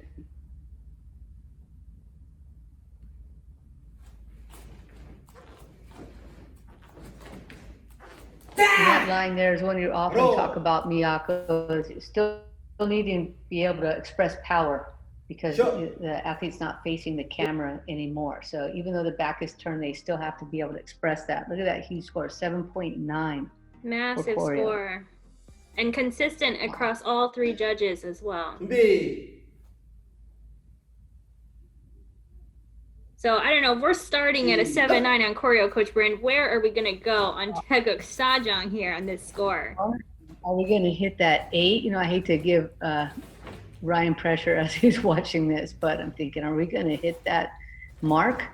Well, you know, his sister Karen got an 8 on Kumgang, so he has to, you know, live up to the family name here. And anything is possible. We've seen it from this particular referee group in this division, willing to give a higher score for the second Poomsae Taeguk Sajang. So Ryan received a 7.9 for his first Poomsae. Here we go. Drum roll. Sajang. Oh my gosh. If he gets this, I'm gonna eat my hat. Oh, close. 7.93. Good job, Ryan. That was a really great form. 7.92 for Ryan Real's final Poomsae score. And we have one more, David Lee, who ended the semifinal round in first place. So we're expecting really wonderful things from David Lee in the final round.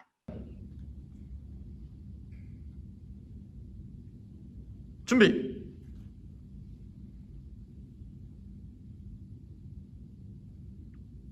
시작.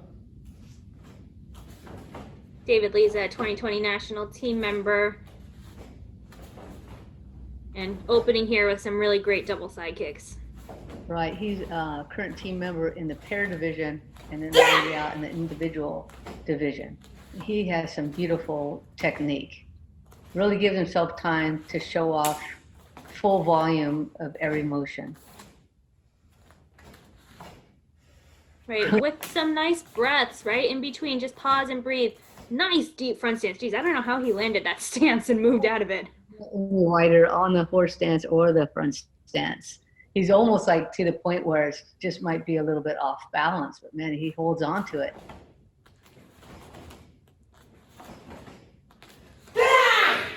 바로.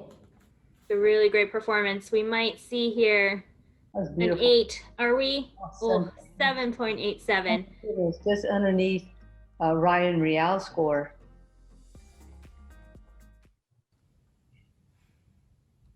But it's very close. You're right. So Ryan Real's final score is 7.92, and David Lee just scored a 7.87. But we've seen these scores go up with Sajang, and he so far is making this beautiful, just absolutely beautiful.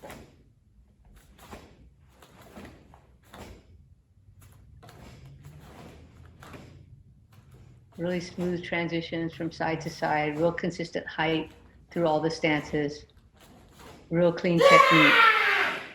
So David Lee, he had a 7.87 for the first Poomsae. Let's see if he can boost his score up a little bit. Oh, we got one. Oh, woo. Oh, wow. 8.03 for Taegu Sajang. He ends up with a 7.95. Wow, and look at that, so close. David Lee in first place, followed by Ryan Real, Brandon Cho.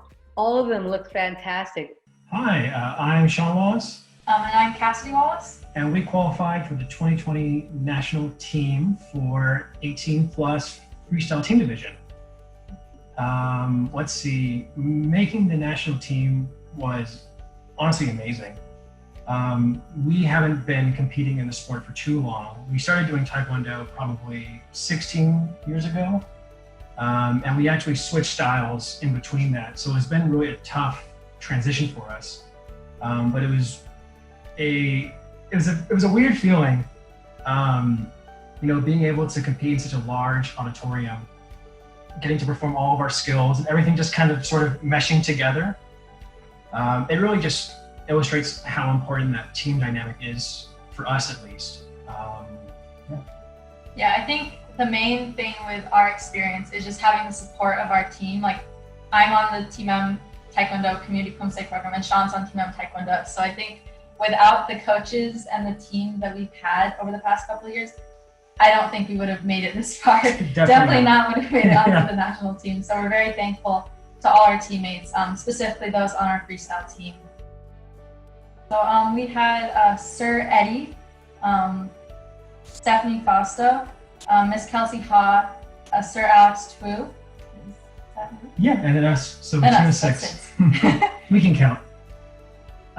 One fun fact about us is that while competing in Taekwondo, or at least while training in Taekwondo, we actually used to compete in acrobatic gymnastics. So what that kind of entails is it's a partner sport. Either you're in a pair or you're in a group of 3. And basically, instead of doing your typical gymnastics drills, you would hold other people and you would throw them in the air, catch them, do all this really fun stuff. That was really nice for getting our acrobatic kind of foundation. But probably the hardest part of it is you have to wear ridiculous costumes. So all of the girls have to wear leotards, and all of the guys have to wear manitars, which are skin tight, usually gemstones and pink. Mine was pink. And it was kind of similar to freestyle where everything was choreographed to music. So I had a couple of really fun routines. I actually had one choreographed to Austin Powers. Yeah. And so we did that for 5 years. And I stopped before high school. So we never competed in Taekwondo at the same time we competed in acrobatic gymnastics. We kind of like switched over. But it was definitely an experience and something that I think definitely influenced our competitive career now. Although we definitely don't use our gymnastics moves in our freestyle routines because that would be annoying. So when I find out that Denmark was canceled, I was actually at school in San Diego, so UCSD. And I remember getting messages from my teammates saying, you know, coronavirus is really spreading in Denmark and we think that the competition might be canceled. And I was like, it won't be canceled, like it'll be fine, things will work themselves out. And I even planned my schedule for the spring quarter around Denmark, like, oh, I can't take lab classes, then I'm gonna be gone for like a couple of weeks.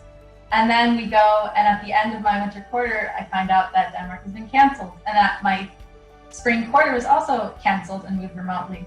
So it was definitely very disappointing because it was both of our first time being on the USAT national team. And we honestly just, I couldn't believe it. And I was telling my roommates, I'm like, I can't believe that Denmark was canceled. I really was looking forward to it, looking forward to competing, going out on the mat, seeing all the other athletes from different countries compete. But I think I do recognize that it was necessary to cancel Worlds because obviously with coronavirus, we're putting ourselves at risk and other athletes in other countries at risk. So I think it was the right decision, even if it was extremely upsetting at the time. Yeah, and I think, you know, after I unpacked my clogs from my suitcase, I think it took me a little while to process it, but now I kind of see the silver lining in it, is that, you know, at least for me, when I have an event to train for, I go all out. You know, I don't think of anything else but the competition. And now without that kind of benchmark there, I know it's been kind of difficult for me to be able to push myself to train just because, you know, I don't have that set goal at the moment. But it's been good because it's kind of forced me to be more proactive in my training, you know, taking a step back and thinking, okay, let me make sure that I'm doing the best that I can without having that goal ahead of me. Yeah, so since the competition's been canceled, I've been trying my best to stay positive. I haven't really been able to compete in the Summer of Poomsae events or any of the other events that have been hosted, mostly because I'm recovering from an injury. So most of my time is spent doing yoga and Pilates, trying to fix myself so I can get back into the competing mode. But it's been really refreshing to kind of see everyone else, you know, step out onto the mat and compete. You know, it's not easy for anyone to go from, you know, competing in person, where it's, you know, slightly easier to read the crowds, and some people kind of, you know, feed on that attention. I know I definitely do. And then it's hard when you're kind of shifted to training alone, or, you know, even just training through Zoom isn't quite the same as having people there in person. But I've been really impressed by, you know, everyone on our team's perseverance, you know, sticking through it, doing everything they can to make sure that they keep their skills up to date. Yeah, I think we've been really lucky that Team Taekwondo holds their Zoom trainings and also like coordinates joint trainings with other schools across the United States. So I think we've had a lot of opportunities that maybe other athletes haven't. But I think just for anyone training on their own, it's really important to stay motivated and to keep going, keep training, even if there's not competition directly in front of you. Because I know for Summer of Poomsae, I wasn't expecting it to happen so soon, especially because I was in the senior division. And actually, I was meant to compete in both recognized and freestyle individually. But when I was actually running my freestyle routines, I did my final run and I actually pulled a muscle in my hip and couldn't record my recognized Poomsae. So only had to drop out of that division and only compete in freestyle. So I think the important thing is like keeping yourself in good shape, staying motivated, and knowing that like eventually things are gonna get better. We'll eventually return to regular competitions, but in the meantime, this is what we have and this is what we have to work with. So just make the most of what you have and don't give up, even if you're on your own. Don't do it. We want to thank USA Taekwondo for giving us the opportunity to talk to everyone. It's been a privilege, honestly, to be able to represent the United States in Taekwondo. Maybe not in person this year, but hopefully in person next year. So thank you guys so much, and good luck to everyone competing. Thank you.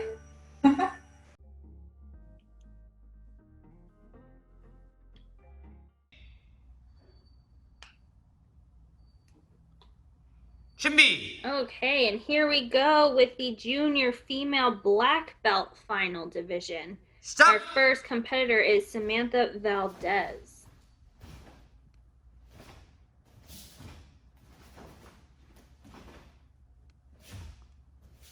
They're opening with choreo as well.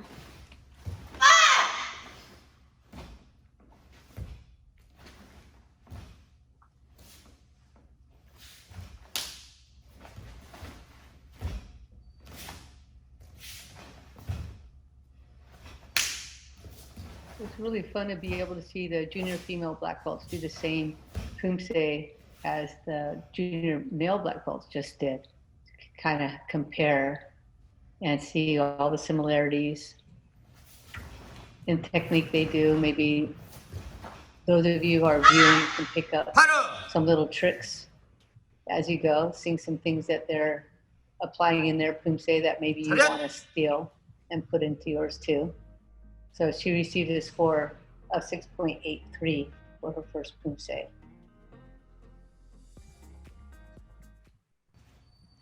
준비.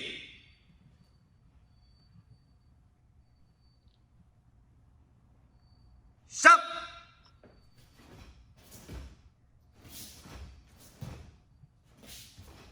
And the women also doing Taeguk Sajang. So the same two forms that the junior male black belts just did. And we saw oftentimes in the junior male black belt division that in Taeguk Sajang their score would bump up quite a bit, and it did factor into the overall result. So it'd be fun to see if that's the same in this division. So Samantha Valdez received a 6.83 in choreo. And for Taeguk Sajang, her score's about to come up here. She receives a score of 7.13. So there you go.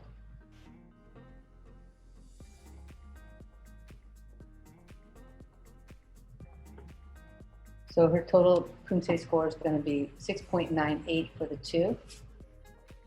A good place to start off this division. And of course, we're going in reverse order. So she placed 8th in the semifinal round, so goes first. Up next, we have Charlene Wong. We just saw her in this episode in the freestyle division in the 12 to 17-year-old group. Right, she took a silver medal, second place there in that freestyle division. And here she is in the recognized division in the final. So let's see how she can do in this division as well. Right, so in Summer of Poomsae, we're going to be going for the reward of points. And that's going to be huge as we go through to make future teams using our new pathways in Poomsae. What we really encourage everyone to go to the website and make sure you read that whole document. There's a couple documents that explain the different pathways and the points. You do want to make sure that you fully understand how the national team selection process will work next year in 2021. These points will be very important. Charlene doing that choreo like she has many, many times before, getting a 7.0. So a nice score on the first form.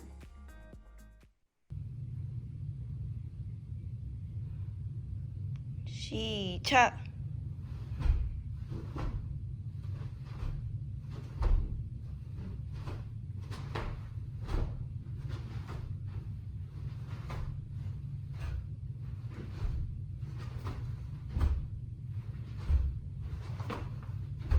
Charlene looks very calm, comfortable as she's going through the Poomsae. Very relaxed. As you mentioned before, not fighting the Poomsae, just kind of going with the flow. 바로. So she received a 7.0 for her choreo. So, 차렷 그녀. And for Taeguk Sajang, a 7.33, so a nice boost for her too.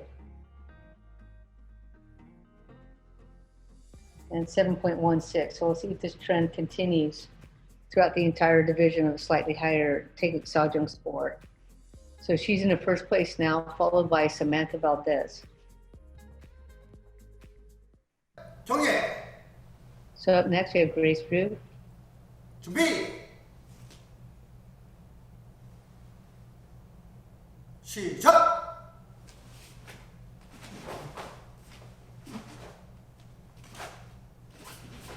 She has nice long legs, really trying to reach up with those. Not sure if it got fully extended out there, but she was shooting for that.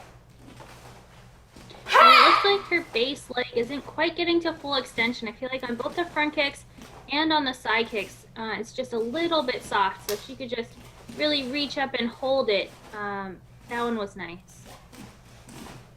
Yeah, no problem there with this support leg, and that one as well. So she's a little bit easier time boosting up. Might just be the front kicks where that base leg is just not quite locked out, but nice composure here on this 8 count.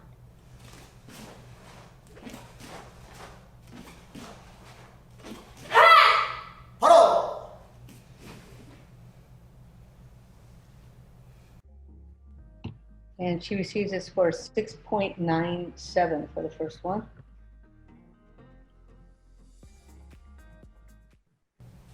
So overall, the scores are a little bit lower compared to the men's division so far.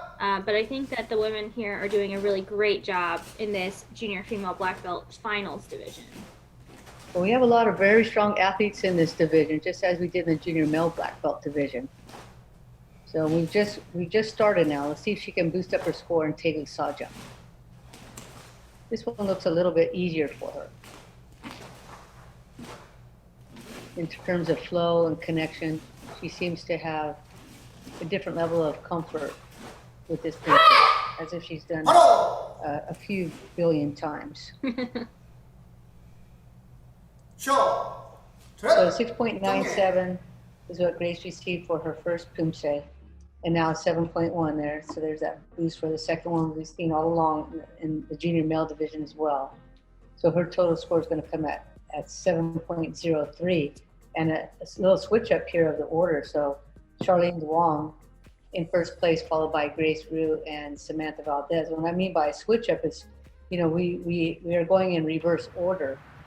But those last two just flipped. So we have Piper Kindle. Shut. She was 5th after the semifinal round.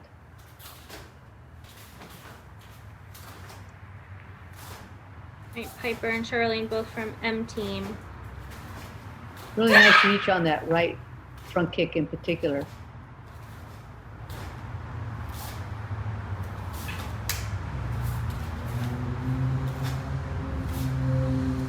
Right, and her knee on this chamber on the side kick comes up really easily, nice and high.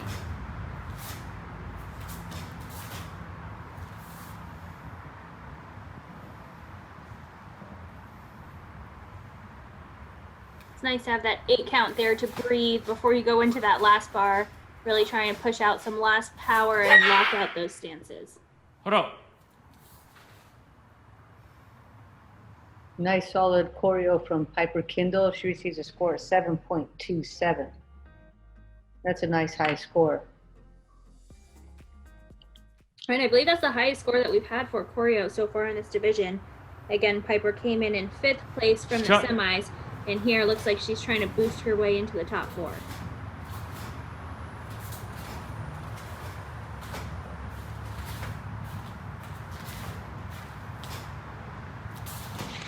Couple little pre-steps out of that side kick, but nice control on the rest of the kicks.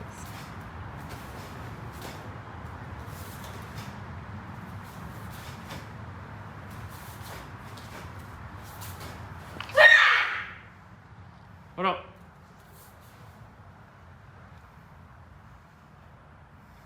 Show. Cadet. Junior. So a little bit higher again for Piper Kindle as well, 7.37 to follow up her 7.27. That's got to feel really good. 7.32 for Piper Kindle and into first place. So she's followed by Charlene Duong, Grace Rue, and Samantha Valdez.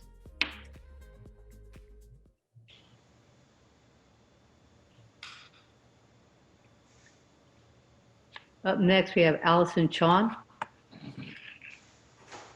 Allison is from O's Taekwondo Center, representing Team Elite, coached by Master Andrew O.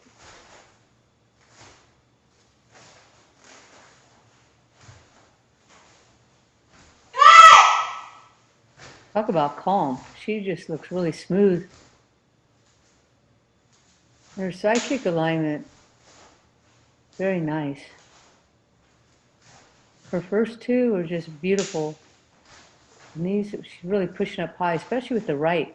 Able to really extend on that one. The left one, not quite as fully extended, but the right one, just gorgeous. Right, and she just looks so peaceful. Like, this is not taxing her at all.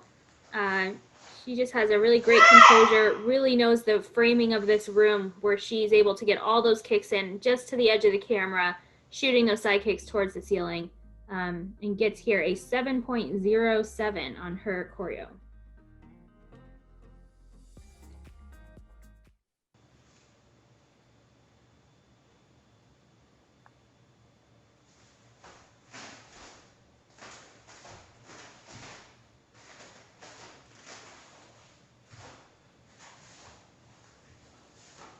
Slight piking on those side kicks where we could just see her hips sticking out from her head and leg.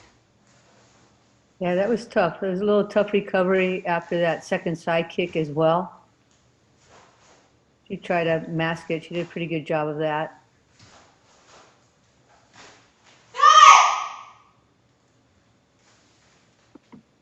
Well, let's see. She received a score of 7.07 for her first Poomsae. And 7.27, another good boost for the second. So her total comes in at 7.17. So she sneaks just ahead of Charlene by 0.01 to take that second place spot, but still behind Piper, who's holding on to number 1. Wow, things getting closer. This is Tiffany Gee. 준비.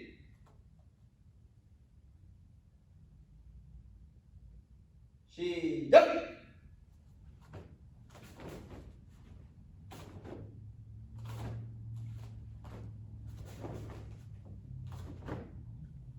Right leg side kick just a little higher than the left, but really good control coming out of both of them.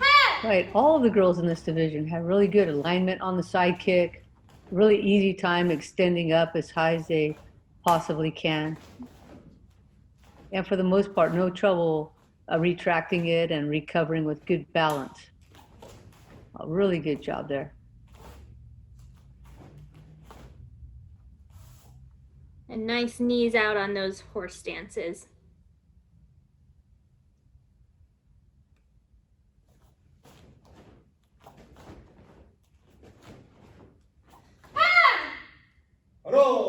Those front stances going backwards might have been a little bit thin. I didn't see the space between the 2 feet. But overall, really nice performance. Tiffany here gets a 7.07 on her first form. So we have a pretty tight cluster of the scores so far, from 6.98 up to 7.3. And Tiffany here is our 6th athlete, so which means we just have 2 more after her. And this is going to be a battle here. Not sure if she's going to be able to boost up her score enough here on Sajang. So she's really putting in a good play for her. Nice high kicking technique, finishing up with real good power here. Nice strong core. So let's see if she can boost her score up. She had a 7.07 for her first Poomsae choreo. So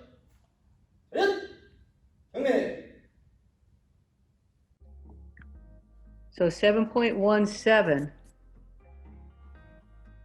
And that's a tie with Allison. So, that was her second form, right? So here's right. 7.12.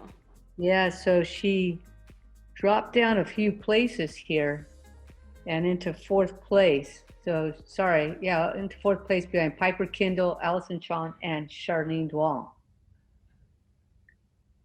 Up next, we have Erica So. Right, Erica and Tiffany, both from Eagles team out of California.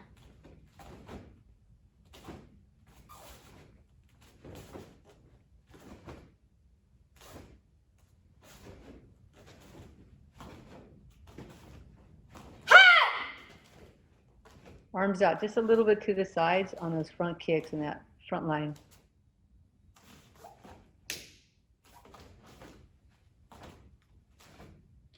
Falling forward into the kick just a little bit, maybe really trying to push her hips underneath, but because of that lean on the base leg, we're not getting the actual side kick leg up to vertical. She is in basically a full split. It's just out at that like 1 o'clock degree.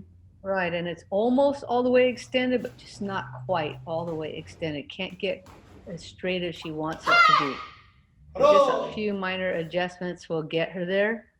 As Erica So doing choreo, gets a 7.27. But who knows what's going to happen here? Their score could get a huge bump with Taeguk Sajang. Right, so with that first score, she's into second place. And we have seen many athletes get a bump on the second one here. So let's see her side kick alignment from this angle. Looks pretty good. That was really nice. That was all in line. The front kicks are nice and high, well over her head. Now the fun part, just finishing up. Maybe not the fastest double punches ever, but we saw a lot of shoulder turn, full extension on both of those punches. So there's something to look at from this back angle. So Erica received a 7.27 for her first Poomsae, and look at that, 7.53. And not too much variation in those judges' scores there. So she ends up with a total 7.4 and into first place for Erica So. She's followed by Piper Kindle in second and Allison Shawn in third. And we have one more athlete to go. This is Megan Lee, also an Eagle Taekwondo team member. She was in first, of course, after the semifinal round. So let's see what happens here if she can hold on to that place.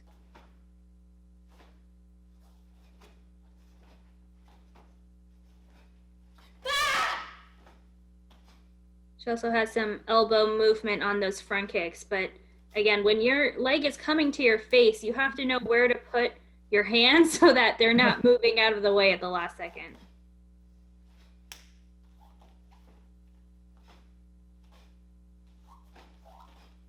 And she has really great side kick extension. I think she's able to get a little bit higher, closer to that vertical without falling out of it. Although the front stances coming out are just a tad shorter than maybe we would like at a full reach. Right, and that's just a little bit unfortunate, right? Because the kick itself looks pretty darn good. It's just the retraction and the recovery. So she receives a 7.2 for choreo. Of course, Erica So finished up with a final score of 7.4. So she's going to have to chase her a little bit here.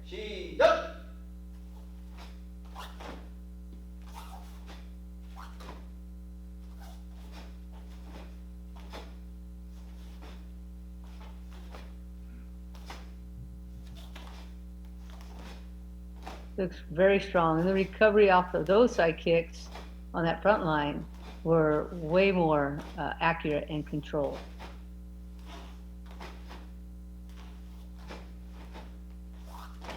What do you think, Miyako? Oh, I don't know. I think this is going to be so close. The 1, 2, and 3 spot here could go, and she could take any one of those spots. Oh, look at that. Wow. Oh, man. And look at those scores there. Referee gave a 8.2. Wow, 7.45 for Megan Lee's final score. Just a little bit ahead of Erica So. Look at that. And then Piper Kindle in third place. Well, she had to get a massive score there, and she did. She got a massive score, secured that first place spot. More excitement here with the freestyle male division, 12 to 17 years old. So we saw the freestyle females in the same age division at the beginning of the episode. So now we get to see the freestyle male competitors. We have 16 in this group. Right, nice big division, and up first is Kai-Den Wong. That's a fun split kick there.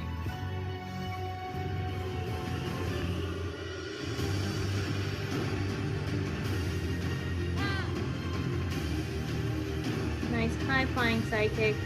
So a couple years ago, I think the freestyle changed from 60 seconds to 90 seconds. So sometimes athletes will just add a 30-second choreography at the beginning and keep their 60-second choreography with all the elements at the end. So maybe that's why we get some of the flying side kicks, not right at the beginning, but more towards the middle. Yeah, 540 there for his spin gradient.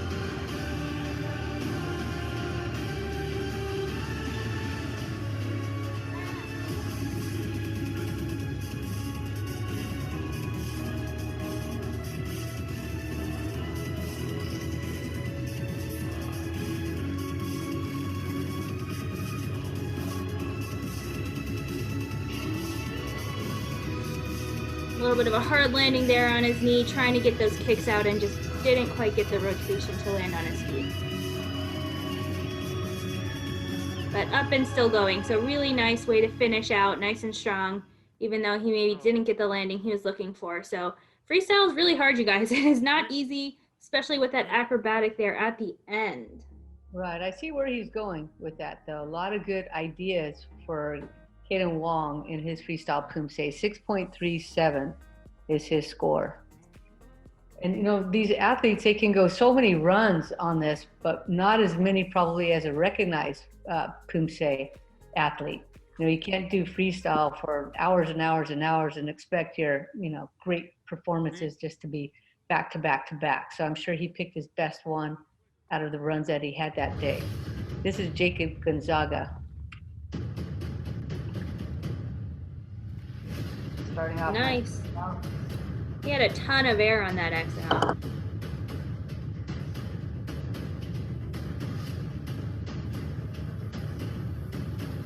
Nice height on the jump side. Throwing in some bonus tricks too. Just trying to get all those presentation points that you can.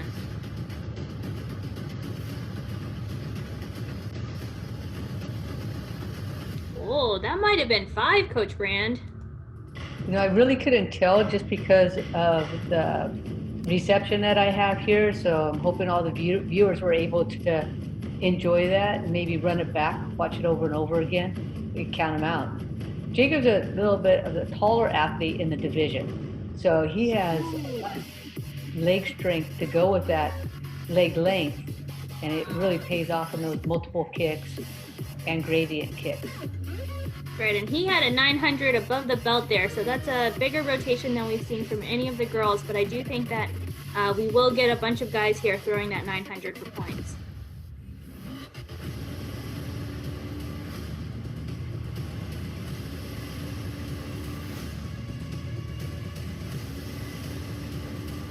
Nice flash kick there, at least 2 extensions on the kicks as he's going over upside down in that backflip. So really nice performance here for Jacob Gonzaga from M Team. It's always nice to see they get to do their own jumbies in freestyle. So we get some nice creative ones and a huge score here, 7.2. So jumping up almost a whole point over Kaiden, who went first.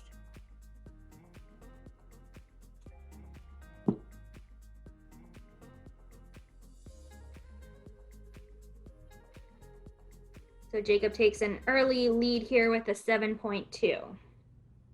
Up now we have Dylan Masalleras. Jimby.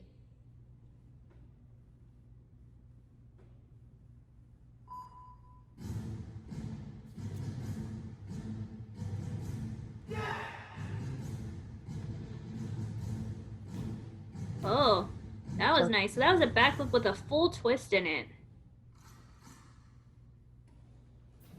Oh, nice height on the jump side.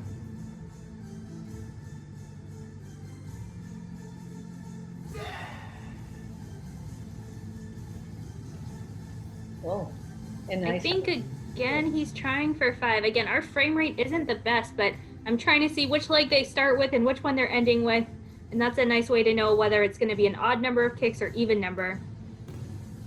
Nice step through, walk into that backflip there too. He's throwing all kinds of tricks. And I might guess here that his background is more in tricking than in Poomsae, but he is definitely playing to his strengths. Oh. 900 into spin into aerial like it's nothing. Bonus 540.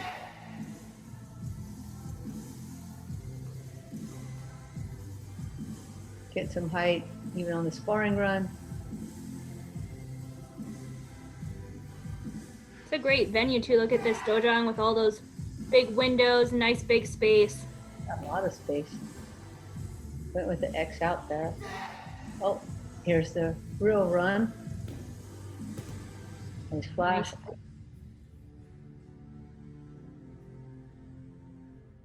Right, so I've heard conflicting stories on whether the X out counts for points as 2 kicks or not. And the safest bet to get that scored is to go with the flash and try and get 3 extensions of like front kicks as you're going upside down. And he gets a nice high score, 7.13. Yeah, it's a really nice run for Dylan that puts him here into second place just behind Jacob Gonzaga.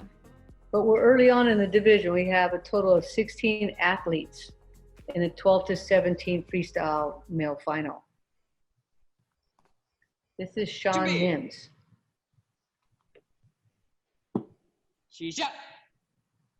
So it looked like maybe those first 2 guys might have been juniors, but Sean here in cadet uniform, so we know he's 12 to 14 years old.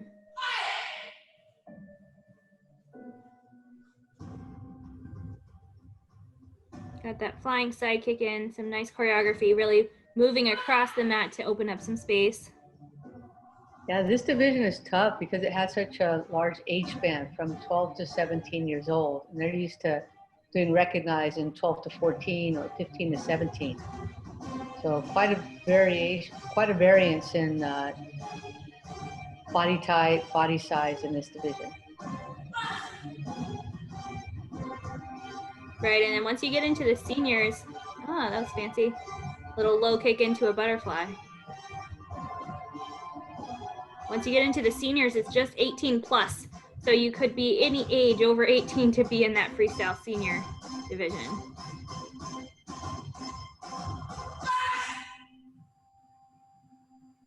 So we had some fun choreography there from Sean. I think that butterfly must have been his acrobatic technique. I don't think the judges will count that because there's no inflection on the kick.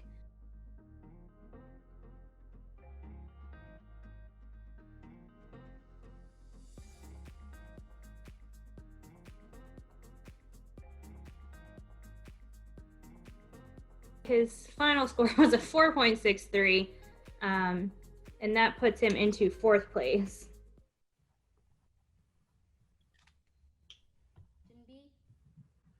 And next up, we have Dylan Kim.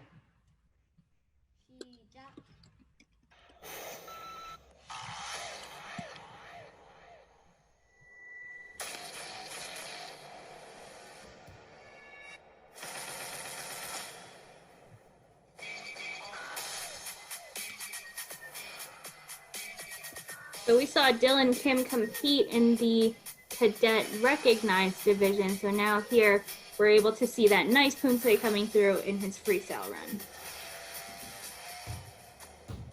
And a nice high X out there into a, I'm sure there's a technical term, but we call it the superhero landing.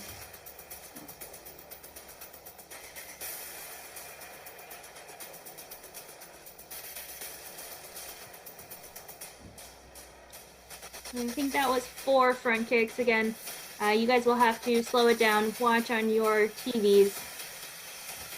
540, nice high at head height. Oh, nice.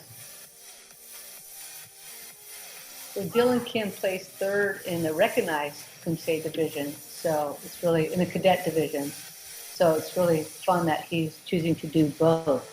It takes a lot of training to be able to be strong in both disciplines, both freestyle and recognized.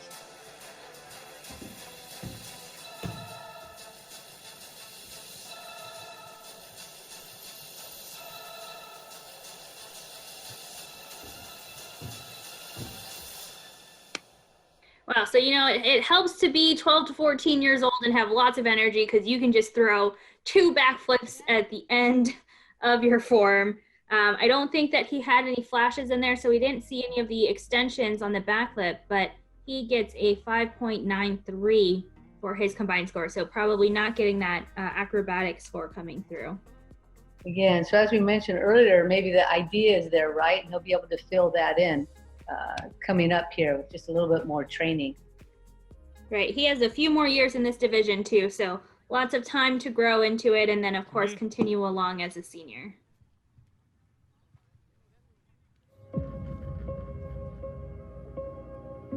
This is Michael Chu from Sky, Team Sky, and also trains, I believe, with M-Team CPP program.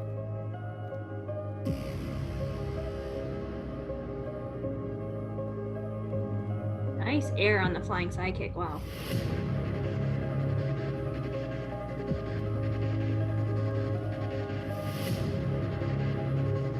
The 720 really clean into the rest of the combo. More front kicks.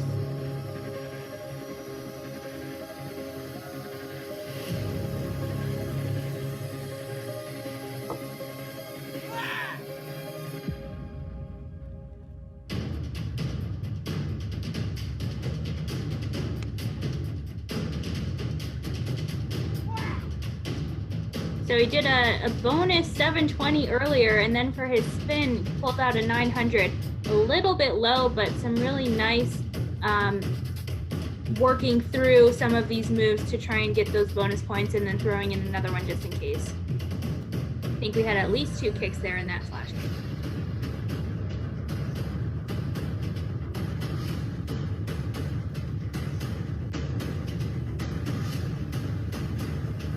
Extra B twist, looks like he's gonna throw one more. Pulled his hair out of the way, finished out with an X out. Gotta have some style points in here. I think that's also one thing about the freestyles. You know, we see some athletes like pull their belts at the end before their flip. I've seen even a couple people brush off their shoulders before going in. So you can have a little fun, show off some style in your freestyle routines. Oh, nice score. And the highest so far, 7.27 for Michael Chu. All right, so that puts him into first place, just ahead of Jacob Gonzaga, followed by Dylan, Caden, Dylan, and Sean. And this is Andrew Lee.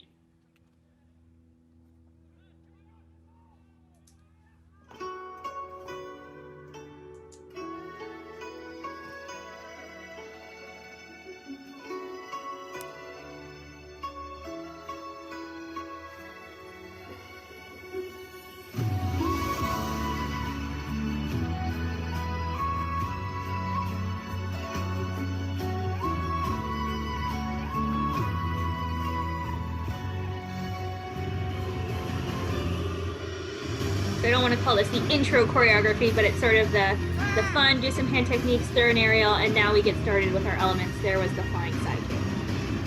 Right, it's a good way for the athletes to introduce themselves in that first part, be able to show, like, this is kind of where I'm going with this, come along for the ride. And here we go.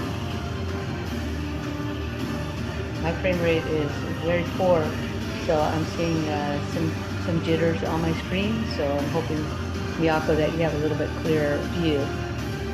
Yeah, so we got a 540 for the gradient, and now we're going into the sparring combo.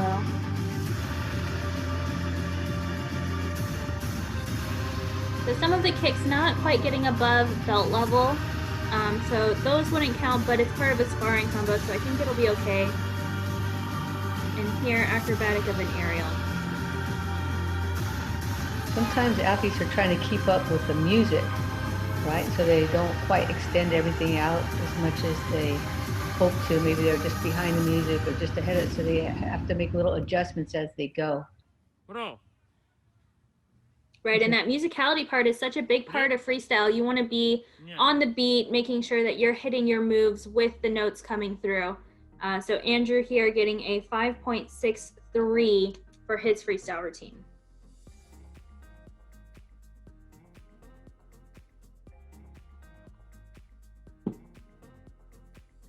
So Michael Chu's still in first place, followed by Jacob Gonzaga, Dylan Masayeras, and Kaden Wong. Hello, my name is Jake Guzman. I am 16 years of age. My hometown is Madison, New Jersey. My club would be M Team Taekwondo, and my coaches would be Coach Long, Coach Wee, Coach An, and Coach Eddie. 2018 Taipei was my first ever national team spot, sir. And I didn't know what to expect personally, but I had a great time meeting everyone and competing because it was an amazing experience, sir. And so what events did you win silver in? In 2018 Taipei, I won silver in the team under 17 team freestyle event, sir. And in Wuxi, China, 2019, I won the individual freestyle under 17 male division and the under 17 mixed team freestyle, sir. You got to go to Congress, so can you let us know like what the FASTER Act is? The FASTER Act, sir? Okay, so in short, the FASTER Act is a bill to improve the health and safety of Americans living with food allergies. So the FASTER stands for Food Allergies, Safety, Treatment, Education, and Research. So what it mainly does, it asks the government for funding for new treatments, therapies, and possibly cure. The second thing it does is it makes sesame a major allergen that has to be labeled on a box. So say, like, if you have allergies and you don't know what's in the box, you don't even want to risk it. But sesame had a problem that it was being grouped up with other spices. So it was very hard to tell for the 1.5 million Americans with a sesame allergy if they could eat foods or not. So now it's labeled. And the third part of it is if an allergen becomes prevalent, say hazelnuts is the new rising allergen, it would be easily added as an allergen. And it will be recognized as an allergen, sir. So how'd you get involved with this? Basically, FAIR, Food Allergy Research and Education, the organization, kind of just reached out to the community and asked for people to go to Congress to share their voice on why this bill would better the lives of 32 million Americans living with food allergies. And the thing is, FAIR could have just gone to Congress and just advocated for this law, but they wanted the constituent. They wanted people to talk, people who would be directly affected by this bill, to talk about why this would improve their lives. And I was one of those people. I have a story. I have many stories on food allergies, and I have a voice, and I used it to advocate for this bill, sir. That's why I won. Personally, the story I shared is actually kind of connected to Taekwondo in general, sir. So I think around 2018 US Open, I had an anaphylactic reaction to wheat from a hot dog. And the thing is, this was a week before the tournament, and the medication I was on epinephrine, solumedrol, and prednisone, which are all banned drugs when it comes to anti-doping. So I had to go. My parents, not me. I mean, I didn't do any of the paperwork, but my parents and coaches had to go through USDA and another thing to apply for TUE, which would be a therapeutic use exemption. So I would not be banned from competing for a year if I tested positive. So it was a roller coaster of events, but the US Open went pretty well, sir. So yeah, it was definitely an experience for all of us. The thing that I remember, sir, is Capitol Hill was beautiful. The day was amazing, and I had a couple of friends going with me from New Jersey and North Carolina. And the thing is, when we got into the building, I was kind of shaking, a little nervous, got to talk to important people, don't want to waste their time, got to make points and be professional. But once I was there talking, sharing my story, it wasn't that bad because they're people too, and they'll listen to you.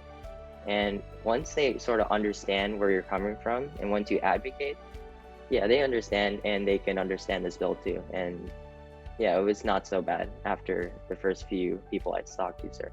I went to Capitol Hill and I didn't speak to the senators or representatives, representatives directly, sir, but I advocated towards Congresswoman Mickey Sherrill from New Jersey, Senator Bob Menendez, and Senator Cory Booker.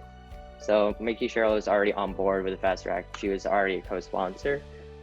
Senator Booker and Senator Menendez weren't co-sponsors, so it was important to reach out to them. And currently, so far, we have 92 co-sponsors for this bill in total. And so when did this pass? Or when did you go talk to them and when did this pass? Currently right now it is being called upon for a vote in the House and also in the Senate. So it's not passed yet. And I think this is almost a year ago, sir. It's been a while. But the whole point of it is we switched to digital advocacy, sir, and we're scheduling meetings to, keep pushing for more co-sponsors, because the more co-sponsors you have pushing this bill, it will have more of a chance to get to the president's desk. So we're pretty hopeful for the future because it's both bipartisan and it's also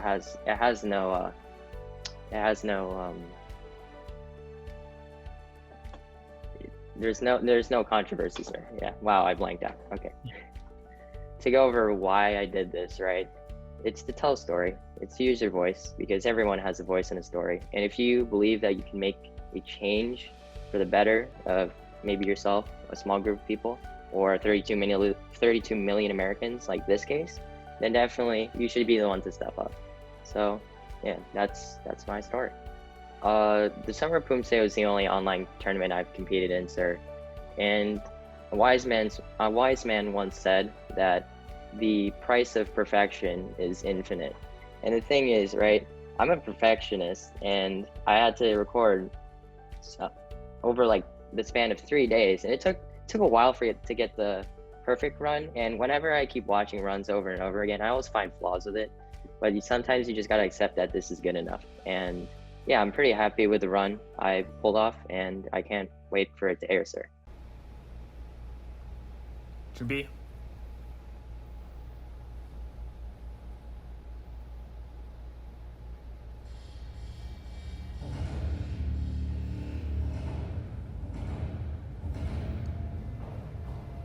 That was really great to hear Jake de Guzman in that interview.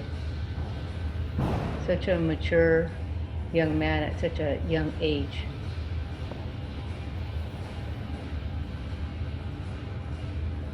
Right, and also a lot of experience here with freestyle already at such a young age, opening up with lots of tricks at the very beginning. It might have even been a T-grab. Now onto his required elements, I think going for 5 there on the tongue kicks.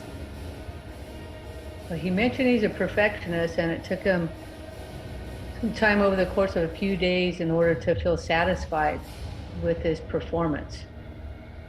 So it's great to see somebody who has that drive to keep going and going. Woo! That was beautiful.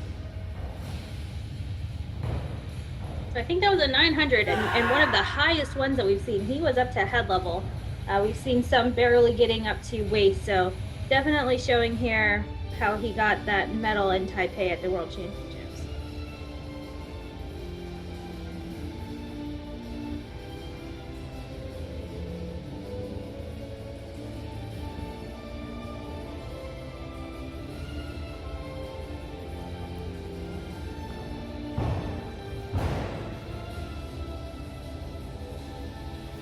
Backflip there with, I think, a couple of kicks coming through. Cadet. He might have missed the sparring combo, but he pulls out a 7.5, so the judges did not miss it. And that is so far our highest score. Right, by a nice big gap. Next one behind him, I think, is at 7.27, Michael Chu. Right, and following that, Jacob Gonzaga and then Dylan Mastayeras in 4th. This is Ethan Kim. 준비.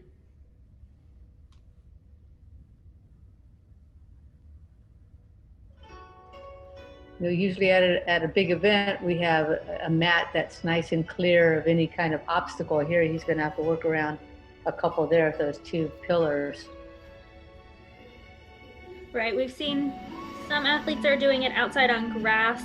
Here, these are probably mats on like a concrete floor. Jake was the first one to be on a gymnastics floor, so that does have a little bit more spring in it than some of these mats directly on concrete or grass. But there were no rules in the packet that said what kind of flooring you had to be on, so able to do it wherever you could find the space. Right, because freestyle athletes have unique challenges, especially during this time. So everybody just wanted to make sure that they had an opportunity to compete and said, go wherever it's possible for you to complete your whole Poomsae.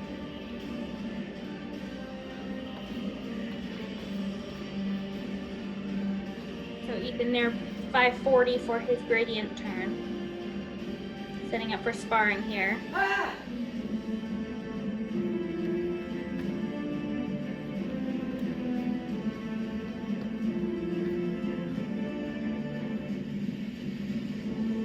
Getting in a couple breaths before the acrobatic.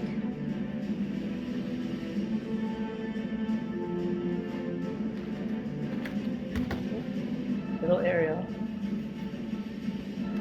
All right, his head was a little bit close to the ground, but he cleared it, landed, and finishing strong. Took a big breath during that one. That's Ethan Kim from Summit Taekwondo.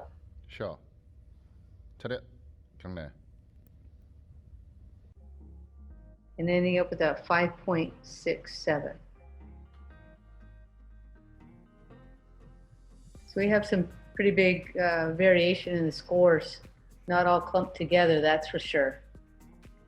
So we have Jake de Guzman on top, 7.5, followed by Michael Chu, Jacob Gonzaga, and Dylan Macieres. Up next, this is our 10th competitor out of 16. This is Anthony Doe out of Sacramento Taekwondo.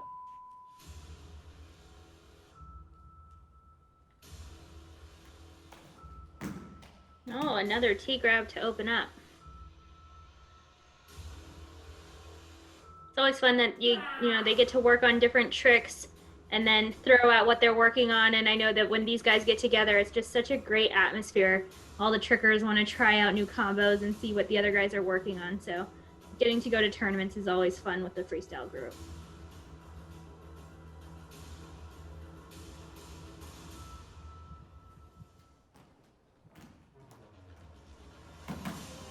Really nice combo. He only had to take a step there in between those two.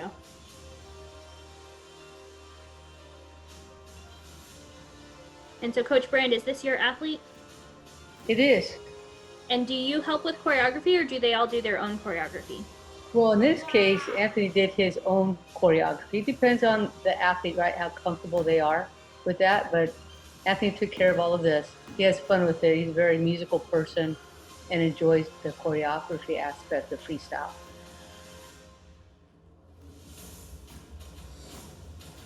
And he looks really comfortable, able to throw these tricks. Wow, just another gainer there for fun.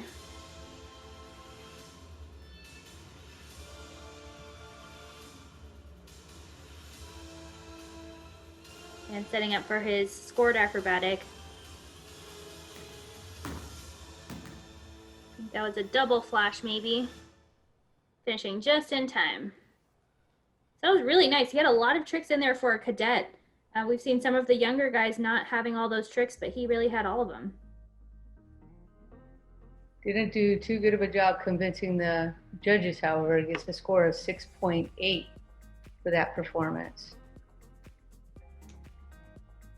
Well, Anthony, I liked it. I thought it was great. So he ends up in 5th. So Jake de Guzman still in 1st, followed by Michael Chu, Jacob Gonzaga, and Dylan Macieres. We have Caden Ho. He's got his ankles wrapped and he's ready to go. And these are those floors we talked about for Aikido or Jiu-Jitsu. A little bit softer and opening up with that X out with holding the legs at the top. Definitely those tatami mats, depending on which one too. You could have a couple that are pretty stiff and then the next one's as soft as can be. So it's hard to know sometimes. I think that was 4 kicks. It's hard to tell when they're going backwards. Normally in freestyle we'll have judges in the back as well as in the front, so you can see those kicks a little better, but from this angle it's hard to tell, it's so far away from the camera.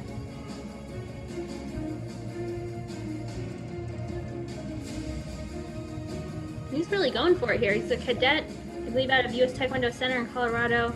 Not quite getting all of those spin gradient kicks up high enough, but really going for the most number of rotations he can get.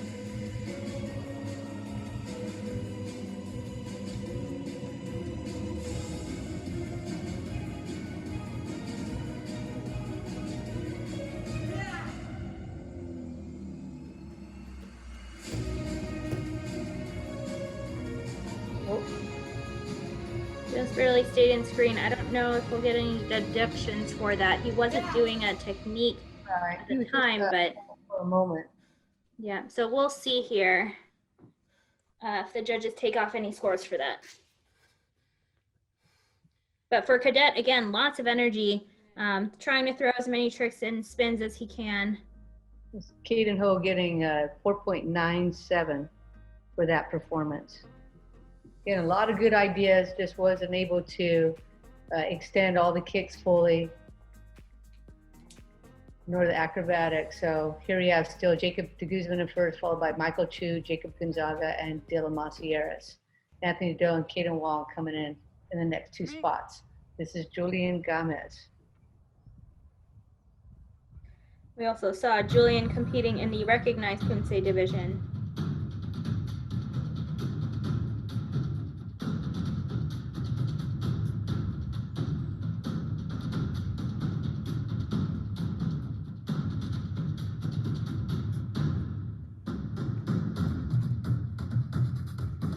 These guys seem to like opening up with that T grab. It's fun getting a little bit of a hold and then whipping it out at the last second. And here we go into, I think, the required elements. Nope. Another backflip.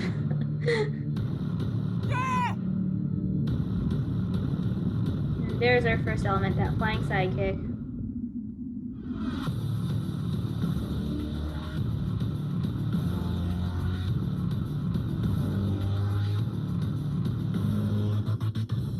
I think he went for 5 there. Looks like he got pretty good extension as well.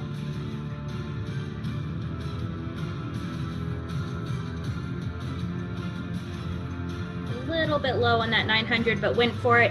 Might have been just high enough to score.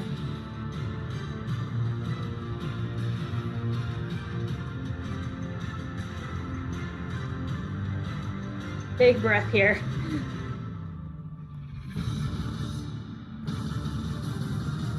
Nice flash kick. I think he got at least 2 to 3 kicks in there.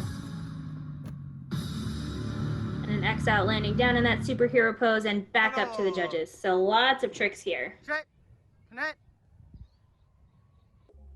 That was Julian Gomez, and he received a score of 6.87. That's a little low. I'm surprised maybe they didn't give the score for that spin rotation. It might have just been a little bit too low. Right, so he moves into 5th place. This is Matthew Ross.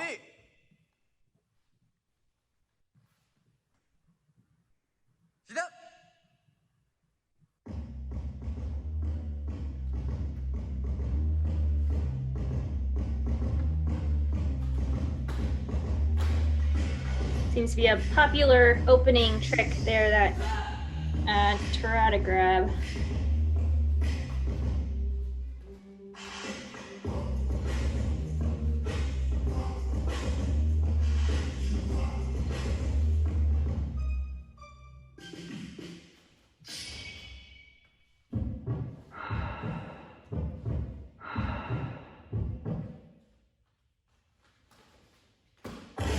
Again, going for that 900 a little bit low too. We saw Julian Gomez go for it also a little low. Not sure it scored, so we'll see here going into the sparring combo.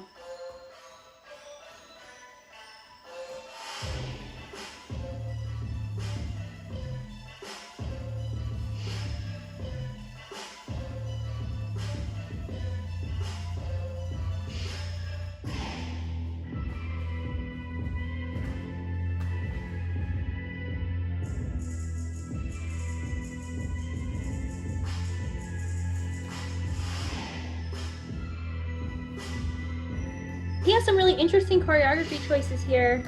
Oh, I'm not even sure what that's called. Those went into it like an aerial and landed it like a front flip.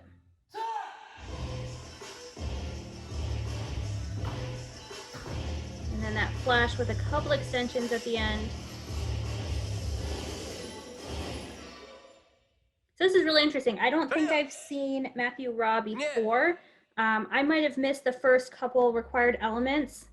No, I think I probably didn't because he had a lot of tricks there, and this is a 6.5, so it seems a little low for the quality of stuff that he did. He must have missed a couple of the first two. So that puts him in 7th, and still in 1st we have Jake de Guzman, followed by Michael Chu. And 3 more athletes here to go. This is Jason Bang. What a great name for a freestyle athlete. It's a bang bang all the way through the technique. Starting with a nice tight back tuck.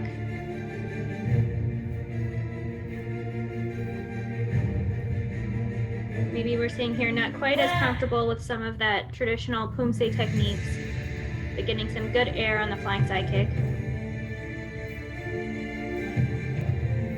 You can see people who are maybe a little less comfortable with freestyle will take bars from Poomsae and just put them into the form. So we saw some Chiljung there, we saw Kumgang spin earlier, and it's a great way to get started in freestyle. I think I may have seen a little bit of Tebek in there. Oh, Tebek, you're right.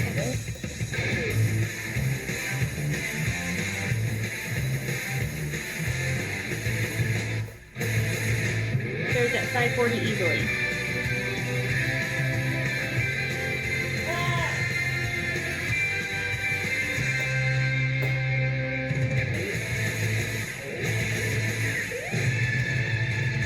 I don't think his backflip had the extensions of the knee, the inflections that we need to count that for the acrobatic, but he has a lot of potential here. So I think once he looks at those rules, cleans up some of those acrobatic elements, and make sure to hit all 5 of those elements in order, this score will go up because he has a lot of potential. So Jason Bing ends up with a score of 5.43. So still in 1st we have Jake de Guzman, followed by Michael Chu, Jacob Gonzaga. So we have 2 more athletes to go in this group of 16 in the freestyle male 12 to 17-year-old final. This is Jordan Ortiz.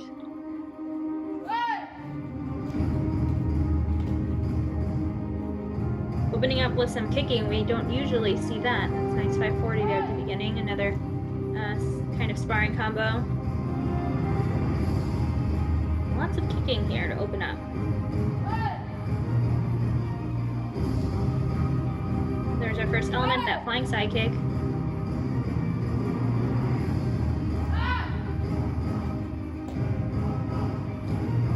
Oh. Got a kick up. Got a lot of interesting choreography here. A lot of kicking. So I'm not sure that he's going completely in order. 1 foot landing there, not quite getting the kick out, but I don't think I've seen the front kicks. Right, so he has a lot of kicking potential here. We took a deduction and he gets a 3.1, but that's just because he didn't do the 5 required elements in order. So Jordan, take a look at that order. I'm sure that once we get through some of that choreography with those elements in there, you'll move up in the rankings.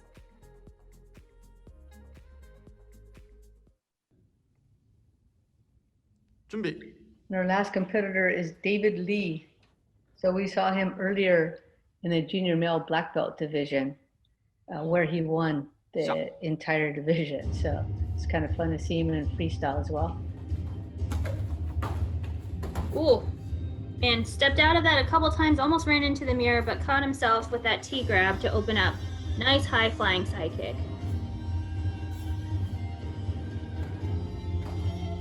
That's a kick we normally only see out of the Asian competitors. It's kind of like a jumping back kick that you might do in sparring, but way up in the air.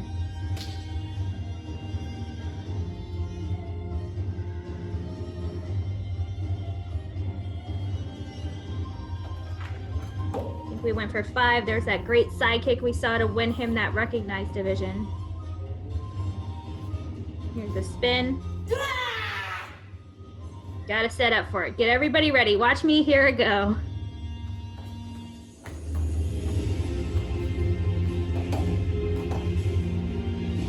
The big trick combo there out of the spin. Wasn't the cleanest rotation on the gradient that we've seen. So we'll have to see. Everything else has been really great so far.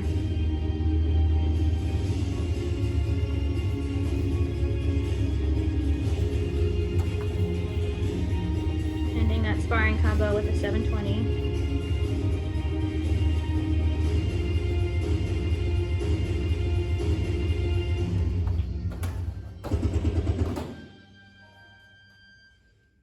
I think we got 3 kicks there in that flash kick. So ending right on time with the music. David Lee gets a 6.9.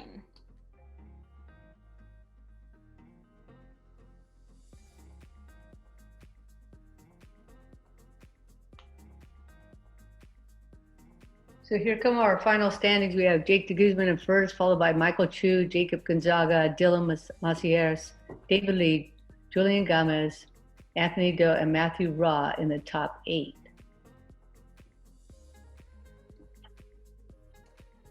So congratulations to all those freestyle athletes. That was quite something to watch. I can't wait to watch it again when it airs, so I can fully appreciate all the great technique. Right, freestyle is always so much fun. You get such a broad range of ages here. We have cadets and juniors in the same division. We got to see some really cool tricks that both the guys and the girls are working on. And then we had all of those junior divisions to close out with their finals. So congratulations to everyone, juniors, and then our cadet freestyle as well, for competing in this Summer of Poomsae, making it to the finals. You guys did a really great job, and I hope you're very proud of the performances that you've put in this summer. Well, thanks for jumping in with me on this episode. Miyako, it was a lot of fun to watch the color belts, and hopefully they enjoyed watching themselves, and then stay tuned for the black belts so they could see what's coming up for them in the years ahead. Right, it was my pleasure, Coach Brand. And everyone, remember, we are not done yet. We still have another season of Summer of Poomsae with the youth and Tiger and Dragons coming up. So make sure you keep tuning in, and we'll see you soon. Wow, the finals were everything we thought it was going to be, Sherm, and more, and more, and more. Yep. Wow. And I would say, and more. And more. I don't know if that was said, yeah, but maybe more. It was it. And again, I like how this competition format is forcing them to focus on themselves, to be the best version of themselves. And ultimately, Jay, as coaches, how many times have we said that to our athletes in Poomsae or sparring, locally or traveling at international events, at the Olympic Games, you're saying the same thing. Listen, present the best version of yourself today, and then we live with the results. So I'm grateful for the format, and I'm grateful for the competition, and let's get to some results. Let's do it. Female. So we have the results from the Female Cadet Junior Freestyle. In 4th place, Yu Kwan. Congratulations. In 3rd place, Allison Guzman. 2nd place, Charlene Duong. And in 1st place, Hannah Noble. Congratulations to our freestyle ladies and cadets and juniors. You all rocked out. That's amazing. Amazing. How about the junior male green belt division? I have our champion right here. It is Ho Jun Kim. Congratulations, Ho Jun Kim. You are champion in the junior male green belt division. Who you got? Well, not to be left behind, I have the female green belts. We're going to finish all these green belts together. Molly Thompson comes in 2nd place, which means our 1st place finisher, Madeline Yee. Congratulations, Madeline and Molly, on excellent demonstration of Poomsae. Yeah, I have the junior males for you next, Sherman, and it's 2nd place goes to Gavin Steen Olsen, and 1st place goes to Nico Xander Galito. Congratulations, gentlemen. You guys are first and 2nd place winners at USA Taekwondo Summer of Poomsae. In our junior female division, I think I have a relative. I have in 1st place, Natasha Colleen Galito. All right, so we got a brother and sister winning 1st place. I guess they got to have a steak dinner or some ice cream or something nice. If they didn't, mom and dad, you're slipping. So your kids are winning first places. You need to get them something nice. All right, congratulations. Mom and dad, you're slipping for sure. I love it. I've got the junior male red belts. Here we go. Our top 3 finishers right here, right now. In third place, William Hayes. Second place goes to Lucas Ebner. And your winner, first place, David Vu. Congratulations, gentlemen, on your places here at the Summer of Poomsae. Very nice. I did an interview with David Vu. Congratulations, David. It was my interview that gave you the impetus you needed to become the best version of yourself. Well, that's what I like to tell myself. All right, so the female red belts. Okay. Female red belts. In fourth place, Samantha Walker. In third place, Sylvie Vu. In second place, Fan Nguyen. And in first place, Fengi Lu. Congratulations to our junior female red belt competitors. Great job, ladies. Yes, congratulations, ladies. But here we go. It is the junior male black belt division, one of those divisions we know is hotly contested. Let's get right to it. In fourth place, in the junior male black belt Summer of Poomsae division, Hamza Kazi. Third place goes to Brandon Cho. Second place, Ryan Rial. And your champion, your winner is David Lee. Congratulations, gentlemen, on your places. Big points for you here at the Summer of Poomsae.